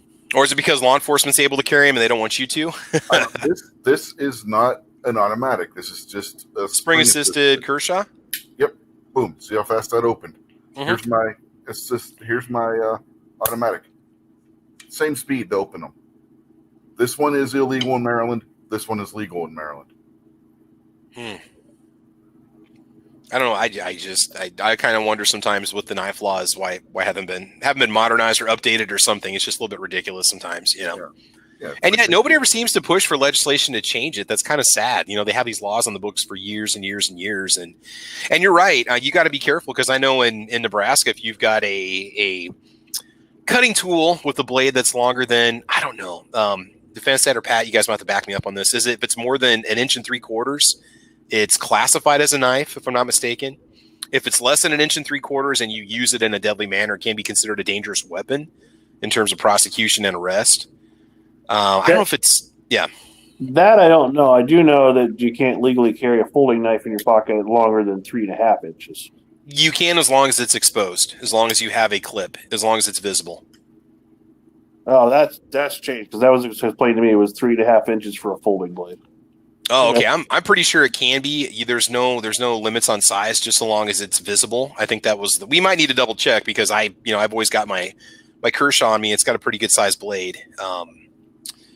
And I don't know, and that's just the thing too. Some cities have their own little ordinances you have to watch out for too. There might be some cities that don't allow a particular type of knife when the next city over does. So that's why you need to know your knife laws too. Yeah. So for non-lethal options, obviously abide by state law. If you can't have anything, I mean, my opinion is you should have something. Okay, whether it's a pepper ball gun, like a small one. I know that Kimber, I think, makes one, and there's a few other companies that make them. A knife, if you can. All right. Pepper spray. Taser might not be a bad idea. Stun gun, just in case, somebody would happen to rush your vehicle. And it all depends on where you live. I know I'm talking all crazy combat commando stuff here, but if you live in a crowded urban area and there's a potential where something could happen, you have every right to defend yourself if the law allows you to, right? So think about those things. Non-lethal options are always something that you should do, especially if you have significant others, or maybe, I don't want to say children, but young adults or kids that can have those things, but they might not be able to have firearms in the vehicle. Consider something for your kids, whether it's like, a pepper spray or whatever, whatever you want to do.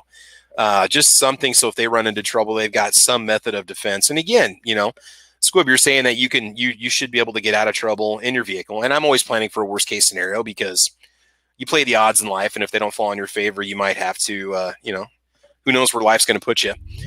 So for me, obviously, I try to make sure that I'm just prepared for things like that. But yeah, you could use your vehicle to get out of a rough situation, possibly.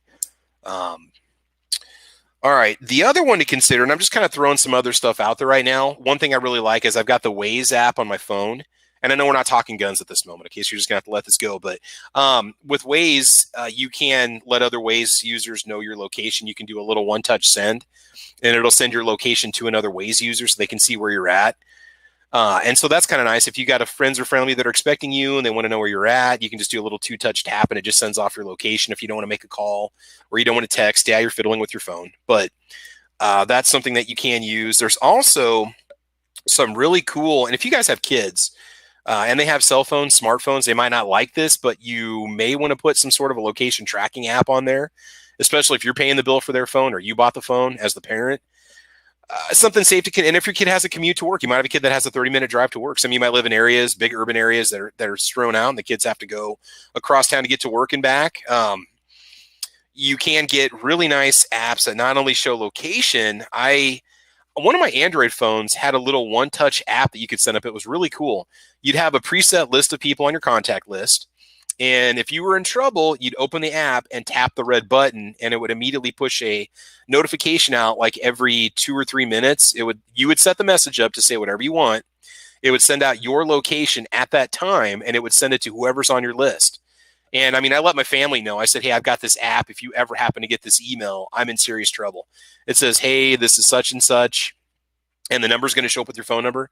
I'm at this location. I am in trouble. Please alert authorities. And it'll send that out. So if you got a kid being chased, if you got kids being followed and they're scared, if you've got a kid in a situation where they're in trouble, consider those apps. They're free and they're very interesting. They're just, go look under like emergency apps or location tracking apps. And that's something you should consider having for the kids.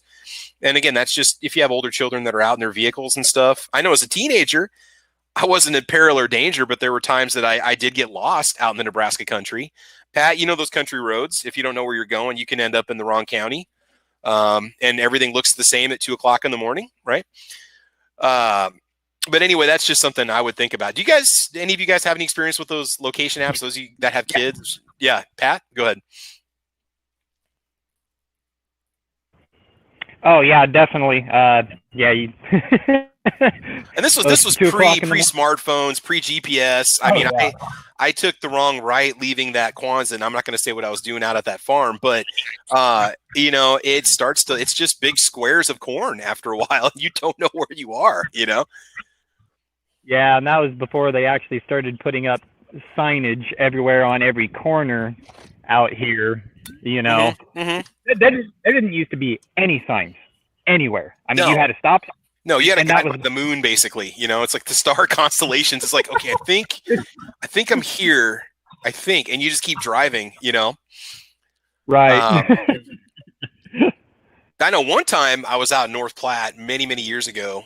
We were just kind of seeing things, and we got lost on these country roads and ended up in Kennesaw from North Platte. That's a little bit of a drive, isn't it, Pat? We literally couldn't find a road to get us to Interstate 80. We couldn't find a town. We just kept hitting all these country roads and minimum maintenance roads and did an 80-mile lost trip, basically. I don't even know if we had cell phones back then. This was way back in the day. Oh, man. That was not fun. Like Platte, Kennesaw? Yeah, and we were in a rear-wheel drive Ford Thunderbird going down minimum maintenance roads, and it just rained. Oh, my God. It was awful. It was terrible. We had one CD, Journey's Greatest Hits, and it kept skipping in my car every time we hit a pothole on the gravel roads. So had I a location app or a map app, I probably would have stayed out in that situation. No firearms, no weapons, nothing, just stupid teenagers, So anyway, yeah, things like that can happen. But do consider those apps. They're really nice to have. Just go into the App Store, read some reviews on them. And I'm sure there's going to be some that'll be paid or paid services. But if you got teens or kids that have a phone, you might say, well, they can just call me or they can just text me. Well, what if they're being chased or what if they're not able to do something? And it's a lot easier for a kid to do a double tap on an app than it is sometimes to try to find your number and to text you. So consider those things too. I think they're great. I think they're really nice. So something to think about having. And finally, safe travels. If you're going to be doing some extensive road trips, say a couple hours away, a couple hours back, at a minimum, I would always have a couple days worth of, some sort of sustenance, some sort of Daytrex bars or food and water in the vehicle so I could go up to a day or two and be fully nourished if I'm going to be on the road, whether it's a vehicle breakdown or I have to worry about winter weather. because there are people that get stranded on Interstate 80, and sometimes it takes hours, sometimes overnight for the road to open up. You might be stuck in a small town. You might be stuck out in the middle of nowhere. Your vehicle might break down. So do plan, basic supplies that you need when you're traveling. And this has nothing to do with in town and insurrections and stuff like that. But you never know. Your main arterial back into town could be blocked for some reason because of some sort of problem. There might be a major detour you have to take. It could cost you time, and if you're hungry and thirsty, you can't function. So think about having a bare minimum, a couple bottles of water in your vehicle that you rotate out. Obviously, some sort of food, sustenance and stuff like that. So those are kind of all things that I think that people should follow. Let's check the YouTube chat here real quick and see if anybody is saying anything here. What about a real paper road atlas? G-Webs, yes. I have a Nebraska Gazette that I keep in my vehicle, actually. It's kind of funny. It's just I have a toolkit in my car, and you open up the lid where the tire is. I've got a Nebraska Gazette, and the Gazette has everything. That's what you want when you get lost. That thing is amazing because it has reservoirs, it has public shooting ranges, state parks, cities. Every single country road is on the Gazette for Nebraska. And paper maps. I do have a paper map for Colorado, Nebraska, Kansas, just places I've traveled. I do just keep them in my car when I travel. So, yeah, there's nothing wrong with just having a paper map. I mean, obviously, if you got kids, you want to teach them how to use a paper map, And I think I actually did a review on a Gazette a couple of years ago. I showed off the one that I bought. It was like $12 or $15, and that thing is awesome. I mean, it shows you all the public hunting grounds. It tells you what kind of game you can find in that area, if it has to have a permit or not to hunt there. And so Gazettes are sweet, man. Let's see here. Anybody making any comments? Nebraska is like the Flintstones background. It all looks the same. Justin, yes and no. If you're going east to west on Interstate 80, there's not a lot of scenery change, but northern Nebraska, up in the area where Sandhill Shooter is from, beautiful. North central Nebraska, it really starts to look a little bit like Colorado. The Sandhills area, the thing is you're close to a river, so it's just kind of a river basin area. So, yeah, it doesn't seem to change a whole lot. It's basically ranch land and farmland. That's the vast majority of it. Pasture ground and stuff like that. So, let's see here. Aaron Mortensen says, I have an ASP in my desk at work because we cannot carry. And that's another one, too, when you're going to work. You might have an employer that says, well, we don't allow vehicle weapons in the vehicles of our employees. So Defense Dad or Pat, maybe you guys can answer this one for me. If your employer says you cannot have a firearm in your vehicle, but you have a Nebraska concealed carry permit, does that supersede that business's laws for parking lots? Do you guys know? I'm pretty sure it does for schools. I know schools and churches, any government place where you're not allowed to, well, I don't know about government, okay, but any place you're not supposed to conceal carry within, I thought that your carry permit allows you to lock your weapon up in your vehicle. My understanding, it's a kind of precarious slope. So, for example, where I work, so if I come in from one area, like my company, first off, does not allow us to carry. That doesn't say anything in the vehicle. It just says on premises, where technically the parking lot isn't really the premises. But yes, part of my parking lot is public school grounds. And part of mine is not. So then I have to come in from a certain direction, leave from a certain direction, and be careful how I arm or disarm myself. See, we need to go back and read the laws because I was pretty sure when it comes to public school grounds that if you are a licensed concealed carrier, you are allowed to legally stow your firearm in the parking lot of the school. Now, don't quote me on that, but I'm pretty sure that is what it says. You have to stow it before you go into work, into the building, into a school event or activity. But the parking lot is neutral grounds. You can stow it in your vehicle. But then again, you got to get out of your car with it on your person, or you have to somehow manipulate it to get it locked up in your vehicle. How do you get to your trunk without getting out of your car? That's the thing. Or if I happen to get pulled over for speeding on that one entranceway, then the officer has me vacate my vehicle. Now I'm standing on full grounds or school grounds carrying a gun, so I come in the other way. Yeah.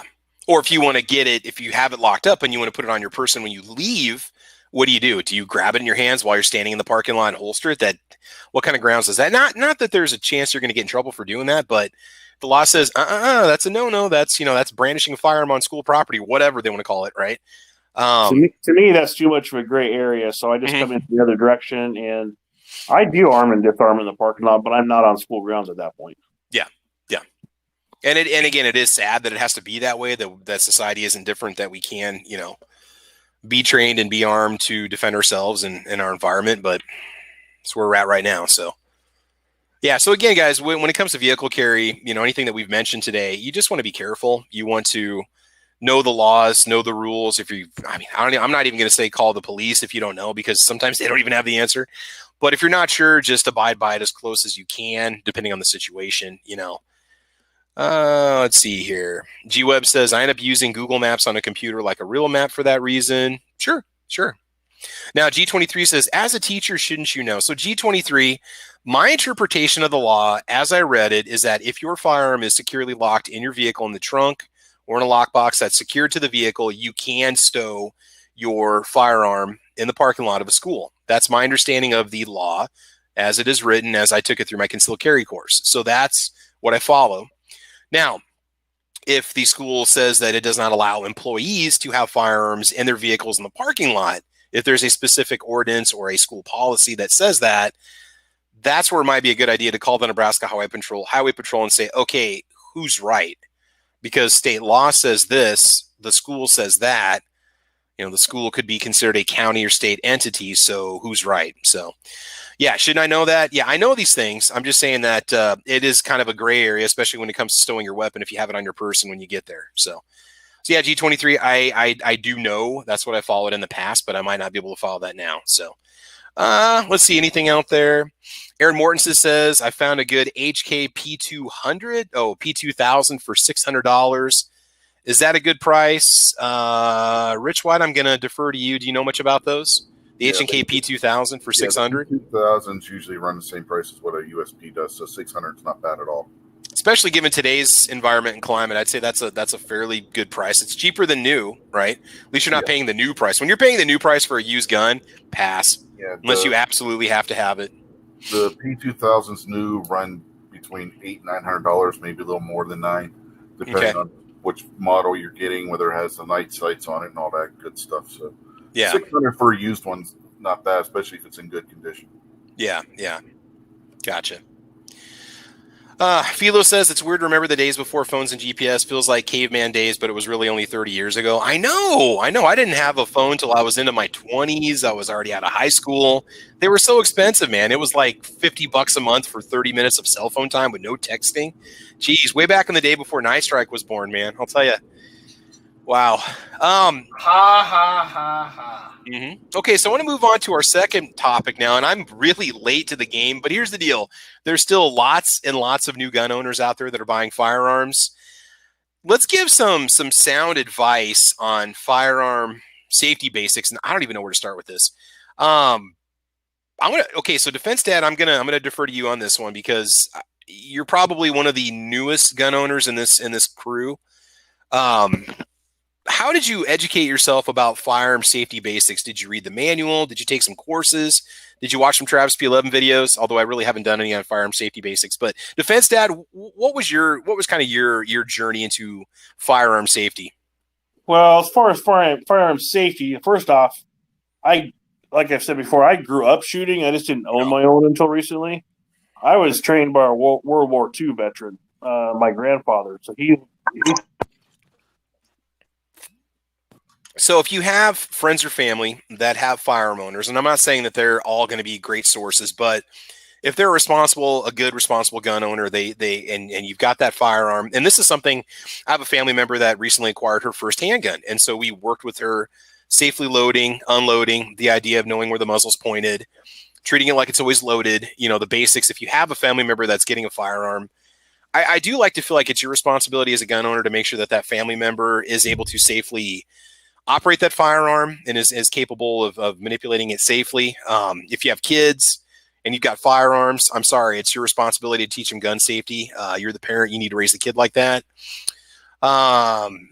Squib, what about you? Okay, so you've got kids and your kids know how to use firearms, Squib. Who taught you gun safety, Squib? United States Marine Corps. Okay, join the military. That's going to take care of it. For me, it was my own father with the few firearms that we actually had in the house, just going and plinking a few times, going with my friends to go shoot, skeet shooting, clay pigeon shooting, their dads. Gun safety, always important. If you do, the manuals are very thorough. If it's your new firearm, if you're a first time gun owner, I would hope that the gun store would teach you some of the basics about it if you don't know how to load it or unload it or whatever. I would hope the gun store teach you that, but they don't always do that.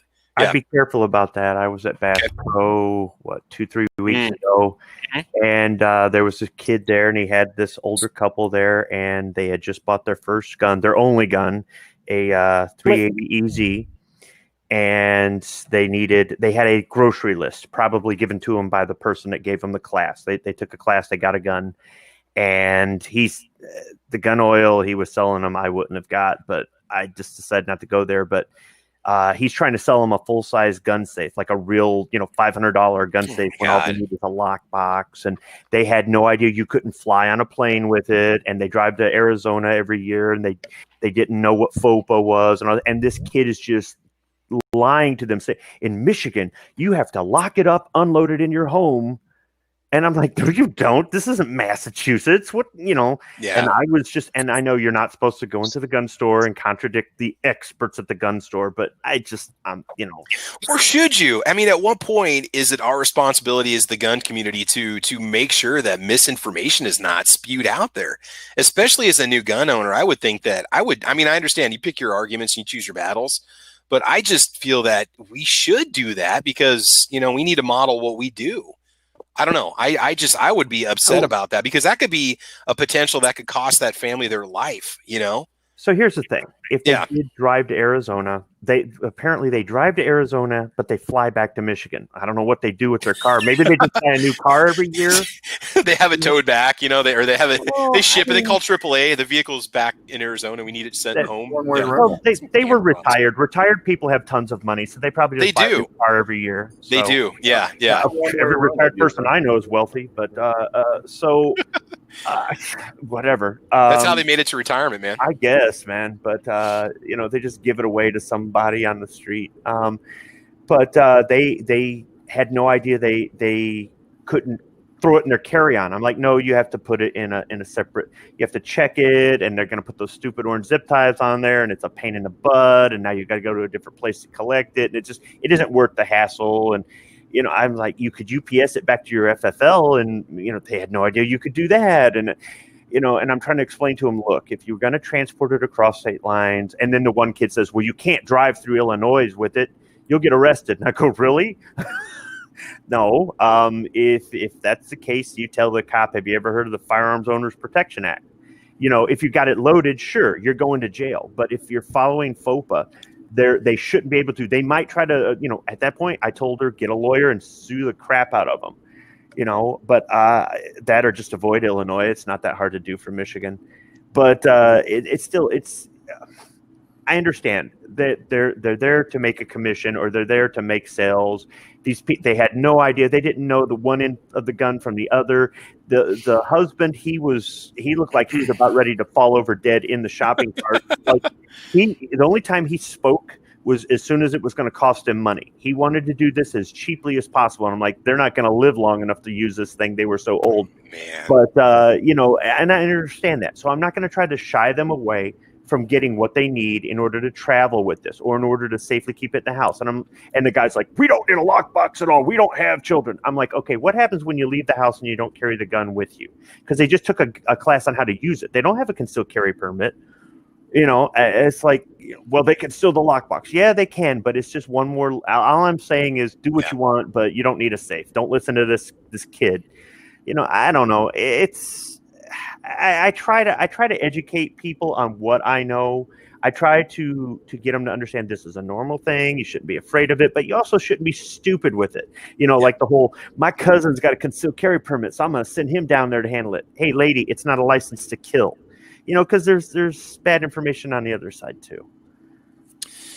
Now, Philo says, honestly, it was about a year before I took my first training. I learned gun safety from YouTube. Seriously, great videos out there for beginners. Safety cleaning, just don't take the legal advice. Now, G-Webs, you had mentioned,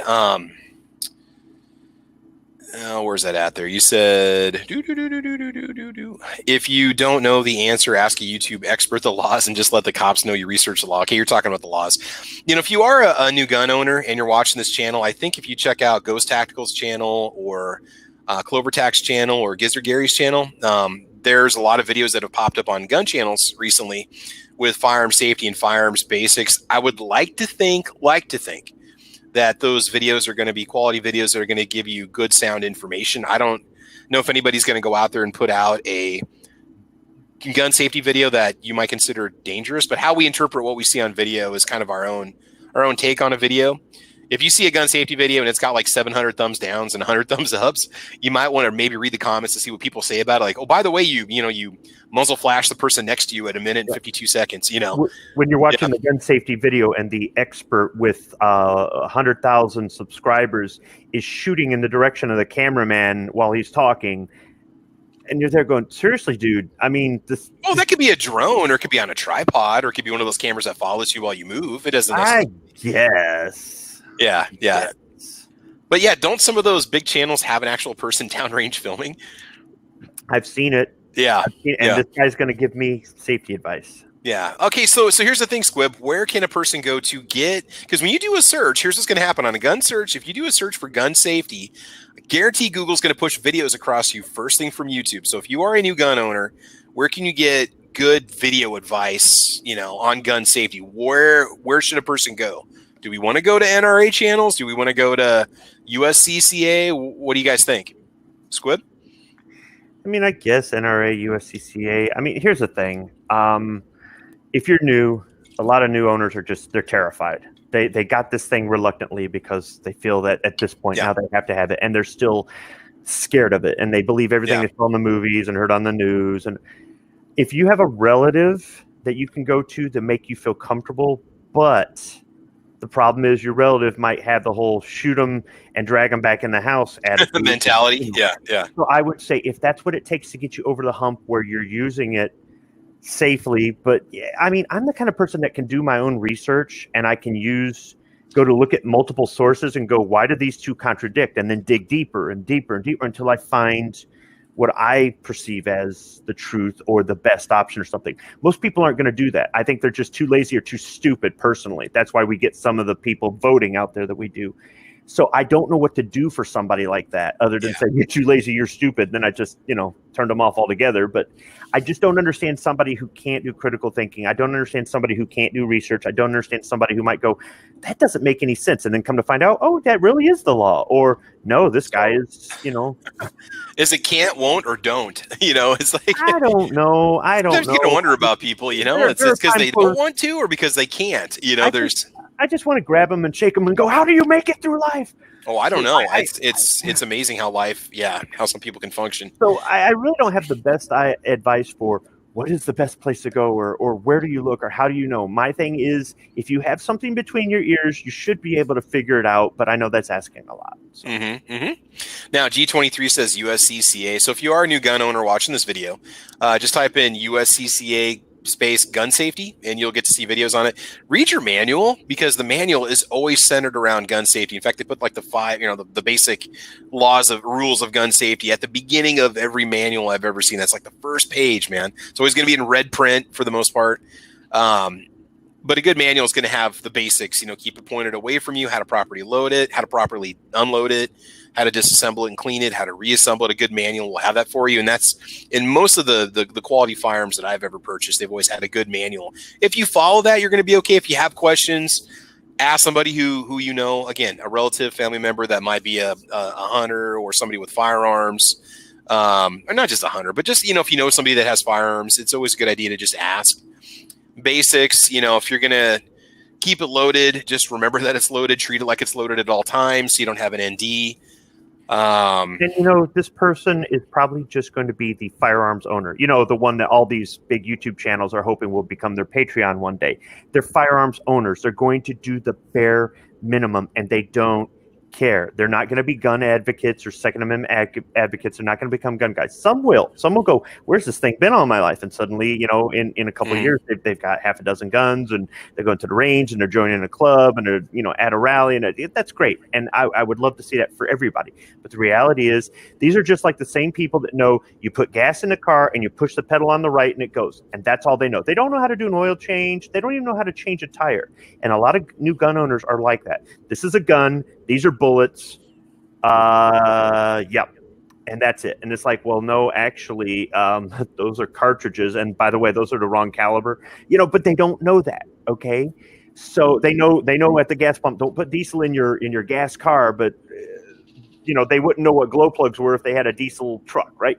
Yeah. So, and that's unfortunately the what we have to deal with when we're trying to, because all the terminology we use and all the laws we're spouting and all the methods and all confuses the crap out of them. It's like when I talk about reloading and people go, I just can't do it. Dude, you can do it. You're chicken.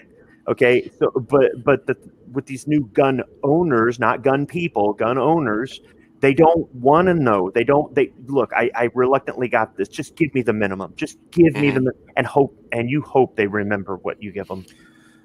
Now, if you're a new gun owner and you're still not confident, or you're whatever, you bought it, it's your first firearm or whatever. There are safety courses out there you can pay to take. You just do a Google search and you'll be able to find them. But again, I think the best answer maybe would be, if you have a family member or friend that's a firearms person, say, hey, can we take this to the range? I want you to show me how to safely operate this firearm. Defense Dad, what's up, man? Well, first off, sorry, I had some technical difficulties there, but it's all good, man. So one good place to look is check out your local firing instruction schools. Some of them offer free, at least basic classes, or like the range I took to you, he has a school there. But he'll get sometimes they have like just free shoot nights. You go out there and they'll give you free instruction because they want new shooters to be safe. And if I'm being honest, they do some of the free instruction because they're hoping you're gonna sign up for some of their other classes. But that's a good resource to check out too. Oh, definitely, yeah. And a lot of your, a lot of your ranges, your indoor ranges, and then your outdoor ranges, they will have those fun Friday shoot nights, or they might have those free safety beginner firearms courses that you can take and things like that. That's perfect resources. Definitely a good place to look. A little piece of advice here coming from, let's see, where was that? Patriot in the Dark, if I'm not mistaken. He says, be leery of the places you look if you're looking for safety videos, and they push buying a lot of things. Yeah, if they want anything more than just hey, subscribe to my channel, if they want, hey, and if you want more information, you can buy my course or my videos, I'd probably pass. If they want some kind of pay-to-play model, I think a good gun channel that shows you the basics of firearm safety wouldn't ask for anything in return. They're just simply doing it for the good of the cause, in my opinion. Whether they're on YouTube or not, some of the firearms instructors out there will push going to more of their classes, or else you don't know anything, or push buying their product as opposed to the 100 other products that are just like it out there because theirs is the best. Understand, at the end of the day, these are business owners. They have bills to pay. They need to feed their family. They need to pay their mortgage. They need to keep the lights on at their training facility, or if they travel, they've got to pay. They're business owners. They sell. There's nothing illegal about that. We're a capitalist society. The problem is, 1 month, you're not doing so well. You're going to sell somebody something they don't need or don't want because you need to make a sell in order. It's like being in sales in manufacturing. Some of these guys will push and lie and do whatever because if they don't, they're going to get fired. So these people have bills to pay. I'm not saying that you should give in and feel sorry for them. This is part of the reason why, running a business is not always the best idea for some people. You might love guns. You might know a lot about guns. You might feel that you have a lot of information to give people, but you need to understand that it could be feast or famine. So I would just be leery about them selling their training or their product as the best on the market and the only on the market. And you need to do what's best for you. Unfortunately, a lot of people just don't know. Yeah, that's why, with my family member that bought her first handgun, we were with her the whole, the process along, everything about what do we need for cleaning items afterwards? What do we need for some basic maintenance and safety and stuff like that? We were there so she didn't get sold on a bunch of garbage or a bunch of unnecessary items or a $500 Canon gun safe, Liberty gun safe or $700 Liberty gun safe when she just has, a little pistol that she's learning to practice with and shoot with. So yeah, I agree with you completely. So yeah, when it comes to gun safety, obviously, manual first, because you got to make sure you can safely operate that firearm. 2, friends and family that may be gun people, but just take that advice with a grain of salt. 3, YouTube videos, possibility for you. 4, a good local gun range. You can give them a call and say, look, I need some training with this firearm. What do you guys do? What do you have to offer? Make the phone call. You can look up just type in firing range on Facebook or Google or whatever. You'll see many times they'll have pictures and links and stuff like that. Like, hey, we're doing a new gun owners, Friday night shoot, give us a call and we'll tell you what to do. And you're going to be good to go. Because obviously, gun safety is very important. And regardless of the reasons why these people are becoming gun owners, they are now. So now we got to deal with it as a gun community. And obviously, we want to make sure that everybody's safe and that there's, we don't want to see a massive increase in negligent discharges. That'll be the next thing the media is going to report because of all these new unsafe guns that are out there. No, unsafe gun owners. Okay. The gun's not going to go off unless you pull the trigger or drop it in some cases. But, that's something to think about. So I do feel a little bit of a burden of our responsibility that if we have a friend or family member that is new to the firearms area, do what you can to help them out. Help them get into it and help them operate their firearm safely. And I think that's probably the best way that we should go. So any other final comments on new gun owner safety advice, tips? Yeah. Real quick, Squib brought up the mentality of if they're outside, shoot them and drag them into your house. Don't do that. You've just committed a felony by fabricating or modifying a crime scene, and the investigators, when they show up, will be able to determine that that is what happened. And if anything, it's going to draw doubt onto your case of it being a righteous self-defense shooting. So whatever you do, let the body lay where it falls. Cover your own butt. Don't do something stupid like dragging the body into your house if they manage to get outside, or if you have to shoot them when they're coming in the door and they fall backwards. Do not drag the body into the house. You're only hurting your own case by doing so. And this is another thing too, is consider getting some sort of firearms owners insurance like USCCA or something along those lines. So God forbid you got to use it. You don't get rung through the system for doing a defensive shooting, and there's civil liability. There's a lot of responsibility that comes with with being a gun owner. Take all these things into consideration. Do consider getting some information about some sort of concealed carry insurance or just carry insurance or firearms insurance in case something would happen, because depending on the state, there may be civil liability. But Rich, you got a pretty good point. And my idea is, if you happen to shoot him in the back, you're going to need a good attorney. So anyway, so all right, guys, I think we'll go ahead and call it. It's 9:44. We've been going for a couple hours now. We had a good discussion this morning, and why don't we go ahead and let the panel put their final plugs in here, and we'll see who was joining us today. We had a good discussion about travel. Remember, it depends on your environment. It depends on your state laws. It depends on your access to firearms, what you're comfortable with, and what kind of a scenario you're basically packing for, essentially.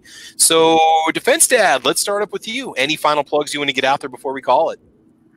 No, I think I already plugged it earlier today. But yeah, if you want to check out my channel, but check out everybody's channels on the panel. There's all sorts of information you can learn. And just, stay safe, shoot safe. There you go. Check out Defense Dad's channel. Really cool reviews, guys. Make sure you head over there. Awesome channel, great videos.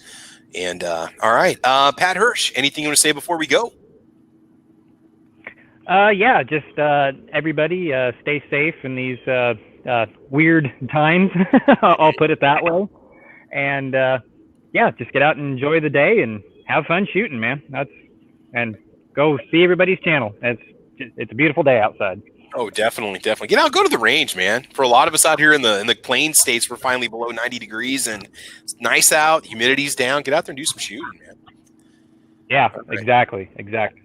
Cool. All right. Night Strike. Anything to say before we go? Check out store.guntube.org. We've got one more bottle of CLP left if anyone wants it. All right. And if we happen to sell out, is there going to be more? There will be more. Second run. The second one will probably be around the second week of August. Awesome. So if you need CLP, like I said at the time when I did my video, it was crazy what they were asking for a bottle on Amazon. If you'd rather see your dollars go to help keeping guntube.org running, go buy your CLP from the GunTube store instead of Amazon, who's not going to help you keep your channel or guntube.org going necessarily. So keep that in mind. Yeah, mine is great. I was just about to grab it. My carry piece is sitting right next to me. It's nice and clean and shiny and smells great. So should put some fragrance in there, Night Strike. We need some nice scented CLP, like some lavender or something. Do you have the bottle nearby? You can show the bottle. No, it's actually in my gun box right now, which is in the closet. So I don't have. We need to get you one that you could just show off. Just have one all the time, just sitting right here. I'll put it up here. I'll put it in front of the Guns and Coffee sticker right there, the G-Webs gave me. I'll set the bottle right there. See, what you need to do, Travis, if you want to have minty or some kind of scent to it, get yourself one of those little bottles of the oil for making hard candy. And just put a couple drops like the mint. Some peppermint essence. We should have you should offer a whole line of scented CLP. Like maybe you want eggs and bacon. Or maybe you want sausage, or you want peppermint, or you want like a lavender if you want something calming. Yeah, something like that. I'm worried that might affect the formula of CLP. We need to try. We need to just put one drop of some flavor extract in a bottle of CLP and shake it up, and then just see what happens. Yeah, just one small drop of that candy flavor. Bacon and eggs scented. Call it Sunday morning breakfast scented gun oil, dude. That'd be awesome. It would just smell like grease and orange juice. Yeah. That would just be awesome. Bacon, grease, and orange juice. Those candy flavorings are heavily concentrated. One small drop of that stuff goes a long way. If you've never made candy. It doesn't take a whole lot of that to flavor. Oh, yeah, there you go. But they're going to be scented, not flavored. We don't want you eating CLP, okay? Scented. We need bacon scented CLP would be fantastic. CLP is non-toxic, so if you put flavoring in there, it ain't going to hurt somebody. It's petroleum distillate. So. Beef jerky and beer. Ribeye and Pilsner. What else would be some good scents for gun oil? I would like to have, let's see, maple brown sugar is a good one. I should start grabbing the hand soaps we have in the bathroom. Cucumber melon. If you put it on your eyes, it gets rid of wrinkles. That'd be a good one. What else would be a good one? Pizza. Pizza might be kind of nice. No. That's all eucalyptus. So if you got a cold, you can sniff it and it'll clear your sinuses out. Ooh, how about smoky? How about mesquite smoky brisket? Like it just smells like a good piece of smoked brisket gun oil. That'd be awesome. Like it would encourage you to clean your guns more often because it would make stuff smell good. Like your air would smell good. How about fresh sawdust, man? Ooh, there you go. Fresh sawdust. Yeah, cedar or fresh sawdust. That would be awesome. Yeah, fresh sawdust would be, and have actual sawdust particles in it. No, I'm just kidding. You don't want that in your gun oil. That would be a good idea. No. There we go. Rich, did we ever get to you, or Night Strike? Night Strike, did we get to you for a final plug? Yeah, we did. CLP gun oil. Yeah. So Night Strike is going to start producing an exclusive line of scented CLPs. Use at your own risk, but they're going to smell fantastic. I think we need some peppermint. I think we need to start off with a drop of peppermint oil in the CLP. Let's do an experimental bottle, and I'll test it and see what happens. Okay. Oil would be good too. What's that? Spearmint oil would be a good one too. Which one? Spearmint. Oh, spearmint. I thought it said beer man oil. I was like, beer man. Spearmint. Spearmint's a good one too. Like your gonna smell like a pack of Wrigley's, Yeah. All right. Rich, you want to put any final plugs in there before we go? I could talk scented gun oils for hours. I mean, I really think there's an industry there. Watch it. Somebody's going to start making them. Well, there are some gun oils that already smell good anyway, but okay, Rich, final plugs with you, man. What do you want to say? Yeah. Just go back, like I said, and check out This Week Unloaded. It'll be Sunday this week on the Unloaded Media channel. With a budget actually having to do his classes every other week, I'm thinking about doing one show Sunday and one show Monday. Like that way he can do his show, do his makeup on Sunday. So I got to talk with him still about that, see if he wants to do that, because I told him I'd get back. We could figure something out for him because, I'm more flexible on my schedule because I'm not working and stuff than what he is because of his job. So okay. I'm thinking that maybe do that and help him out. So keep an eye out for that if we do that as a decision, because then, we'll alternate weeks. He'll have Friday and Sunday, and then I'll have like Sunday and Monday. So keep an eye out for that if that happens. For any of our channels, make sure you got the bells mashed make sure you tap the bell so you get all the notifications so you know if there's changes or if there's not going to be an episode or anytime new content pops up, even though it doesn't always show up until days later. But that's a whole nother story. But anyway, yeah. All right, man. Rich, I appreciate you being here, buddy. You've been here a lot. And guys, make sure you check out This Week Unloaded. Good stuff. Good stuff. I threw the link out there earlier. That copied and pasted, so I'll throw it out there again for anybody who might be new to the channel, who hasn't seen the channel. There's the link to it again, so go over and check that out. Gotcha. All right, and last but not least, Squiblone. Any final comments before we go? Thanks for the invite. All right. Hey, you sound more awake now. How many cups of coffee did it take? I think I'm on my 6th cup. Nice. Yeah. So I want you to go open that box I sent. You don't have to do a video on it, but just go open that box I sent. You're gonna love it. Okay, yeah, I'm not trying to dish you or nothing. I got busy. I'm behind on. You're busy. Don't worry about it, man. I'm about to get really busy here, and I'm not going to show up much on YouTube, maybe once a week. So yeah. Today's project is putting in a new dishwasher, and if anybody's wondering, I am going to put it on my credit card. Okay, good for you, because every appliance is cheap these days, right? You know what? Here's the thing. Apparently, if you want to pick it up same day, you have to get it in one certain finish. If you want to get a different finish, you've got to wait until October for the exact same model. So I don't know what's up with that. Is it because they only carry like a certain color scheme with all the appliances in the showroom at one time? Like it's the stainless look for everything this year. It's all white. It's all black. Does that maybe they have like a consistent color pattern throughout the showroom? Because they're trying to go off of what the buying trend is this year? I don't know if it's that or what. I know that, being in manufacturing, sometimes you do stuff in lots, and doing tooling changes or changing something else might be a process. So different companies do different things. But fortunately, the finish we want is available for pickup. And that'll be my day, is putting in a dishwasher. So I'll have to open your box after I do that. No problem. And I expect a full review on that dishwasher, by the way. No way. I thought about doing an install video, but the way my kitchen is and my cameras and not the install video, just test it. Just put a bunch of just nasty rank dishes in there and run that monster and let's see what it does. There are people that are going to buy that dishwasher, and the first thing they're going to do is look up reviews, and your video is going to pop up first as the only video review on YouTube for that model. Okay, dude, I put a chainsaw video up, and I've got a ton of views on it. It's just the Steel MS291. I got more views. I thought it'd have like a couple hundred views. I got a couple thousand views on it now, like 25, 30,000, man. I'm not going to guarantee I'll record anything, but if I do and it just doesn't turn out well, I'll use it as B-roll for Speaking Squibbish House. There you go. Just show you putting dishes in while you're talking the whole time, See, Squib, test it with engine parts like I did when I was a kid. My mom loved that stuff. Put your Glock in it and just run it. Just see what it does. I got Glock mags. I'll throw Glock mags. Yeah, throw some Glock mags in there. Just throw your G17 in there, your G19. Yeah. The appliance supply really just seems like it's crap right now. Our dishwasher went, and we got a hold of the maintenance guy about it. He came in and looked at it. It's like, yeah, I'm going to have to order one. He went and ordered it. Talked to him the other day. He's like, they told me it's not going to be until maybe the end of August before they get one sent out. Yeah, I think it's with these shortages with everything. Like the dishwasher's probably made in Mexico. I was going to say a lot of the appliances come from Mexico, which surprises me unless there's been delays at the border bringing imports over, which is a possibility. But everybody's talking about I can't find ammo or I can't find meat or I can't find a dry belt for my dryer. and it's like this is nuts. And I know there's plenty of places like my company. We're trying to keep up with demand for car parts. There may be other companies that just don't have that business model and they're missing out on money. So I don't get it. If there's that demand, manufacturers and distributors and retailers should be trying to meet that demand, because every time you don't, you're breeding competition. And if that competition, and it's the same thing with firearms manufacturers. If you were AR-15 company X and you could flood the market with AR-15s for a cheaper price, you're going to make up your loss in profit, by saying I'm not selling them for $1,000 each in volume, and you'll steal that market share. And now your name is on the map.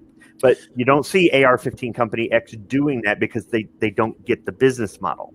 If AR-15 company X was doing that right now and selling $400 ready to run complete ARs, $450 ARs, and they can make money at that price point because they were doing it before, they would they would be back ordered more than the brand new Ford Bronco. They would sell out daily.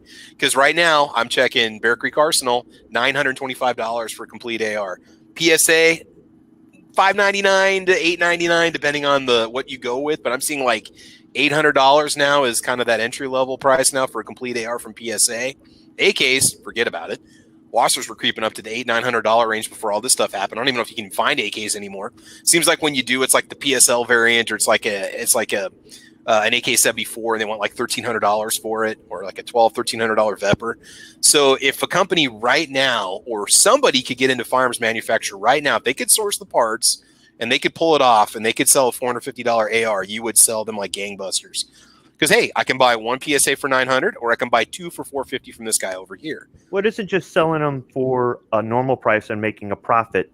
it's making a crazy profit because you're able to keep up with demand.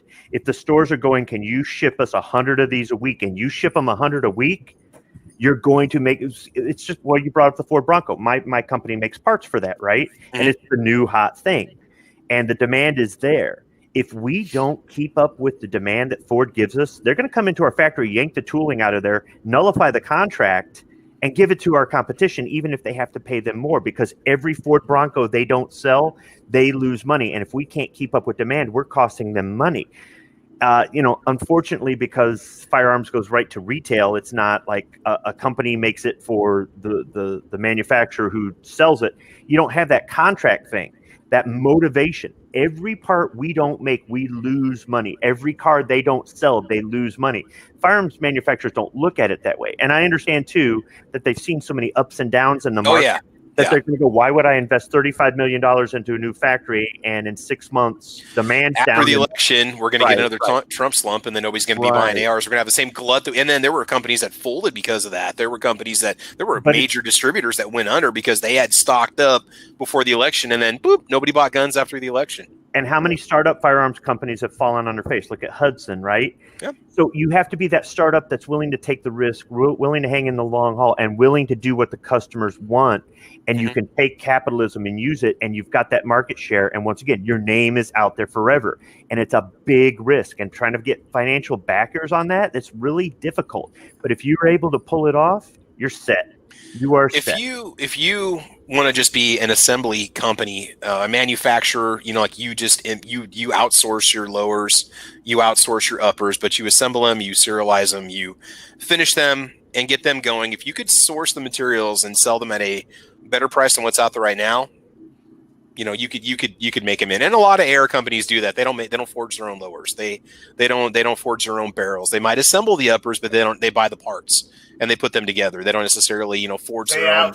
And they outsource, What I'm kind of curious about in the industry right now is are these companies having to pay triple or quadruple the price of a lower receiver versus what they were before all this happened? So why are we now seeing the $950, and I'm just going to pick on PSA, but why are we seeing the $950 AR-15 that was a $500 gun 60 days ago? Because they know they can? Or are they trying to cover themselves because they're worried they're not going to be able to source materials? What the industry is saying is, well, our material prices have doubled or tripled because we don't get the imports from the other countries like we could before. Or our supplier prices have gone up, therefore our retail price has gone up. Are they telling us that, or are they lying?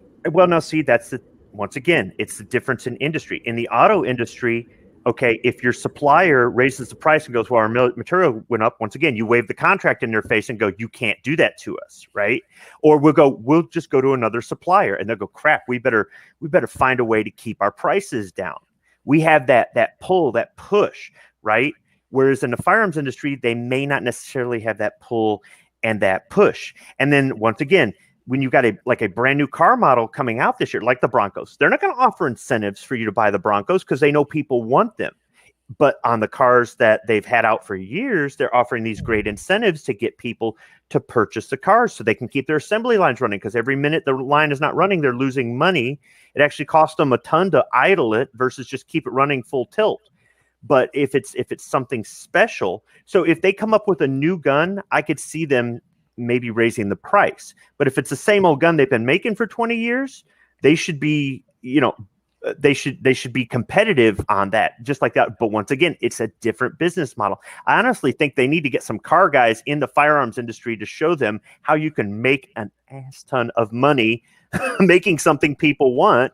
But I don't see it. I see aviation guys coming into automotive, but I don't see automotive guys getting into firearms. Oh, I see companies like Bear Creek Arsenal and PSA just selling firearms like gangbusters right now because everything is always sold out. They get a stock in, it sells out in 5 minutes, and they're selling them for double what they were selling them for 60 days ago. 3 months ago, 4 months ago, these ARs were selling for $450. Now they're $900. Patriot in the Dark says his local FFL, every AR is $1,000 on up now, including DPMS. Yeah, which brings up another good point. Colt fired their line back up. They just pulled the tools out of the trailer in the back and put them back in the machines and fired up their AR-15 line. Why? Because it's profitable. So is Freedom Group going to get DPMS back in line and start, if they've got the tooling too and they've got the capacity?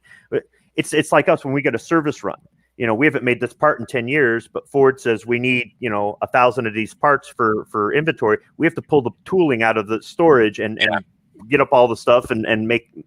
So there's stuff out there. Some of these companies that went out of business, I can't believe they just scrapped their stuff. So some of them were in so much freaking debt they had no choice. I mean, they were liquidated by the company that bought them out. Let's say you had $100,000 in tooling, and it's to make the same thing your competition does. You're going to make more selling that tooling to the competition for them to keep as a spare than you are just scrapping it, right? Yeah. So I'm just saying, there's got to be stuff out there. There's got to be capacity out there. Anybody who's not using that capacity to its fullest extent is missing out on money. People want to give you their money. Okay, so yeah, as somebody in manufacturing, it baffles me why the firearms industry does something. I understand some things, but other things, it's like you don't care about making money. This is America, man. We make money. I agree. I think we get their heads out of their butts and make some more 12-round magazines for the P365. I've got 3 of them on order that I haven't gotten yet because SIG isn't producing any except to put in their damn tac packs. I'm looking over on PSA right now, and you can get a stripped lower receiver for $69.99, which is about $30 more than I think we were seeing a couple months ago. I still think you can build yourself an AR-15 for, I would say, maybe 2/3 of the cost of what they're selling for new, even with today's prices, so long as you can source an upper.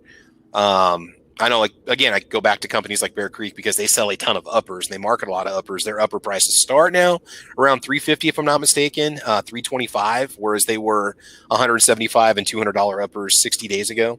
So you can still get yourself an AR. You can still, if you're comfortable building one yourself, you can still get the parts kits. They're still out there.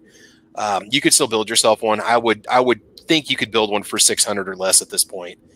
As long as you could source the complete lower parts kit, the lower receiver, and the upper, depending on what you want to do. You know, if you just want something entry level, I don't think that you need to pay $900 unless you just want the convenience and you need an AR-15 and you don't have a choice.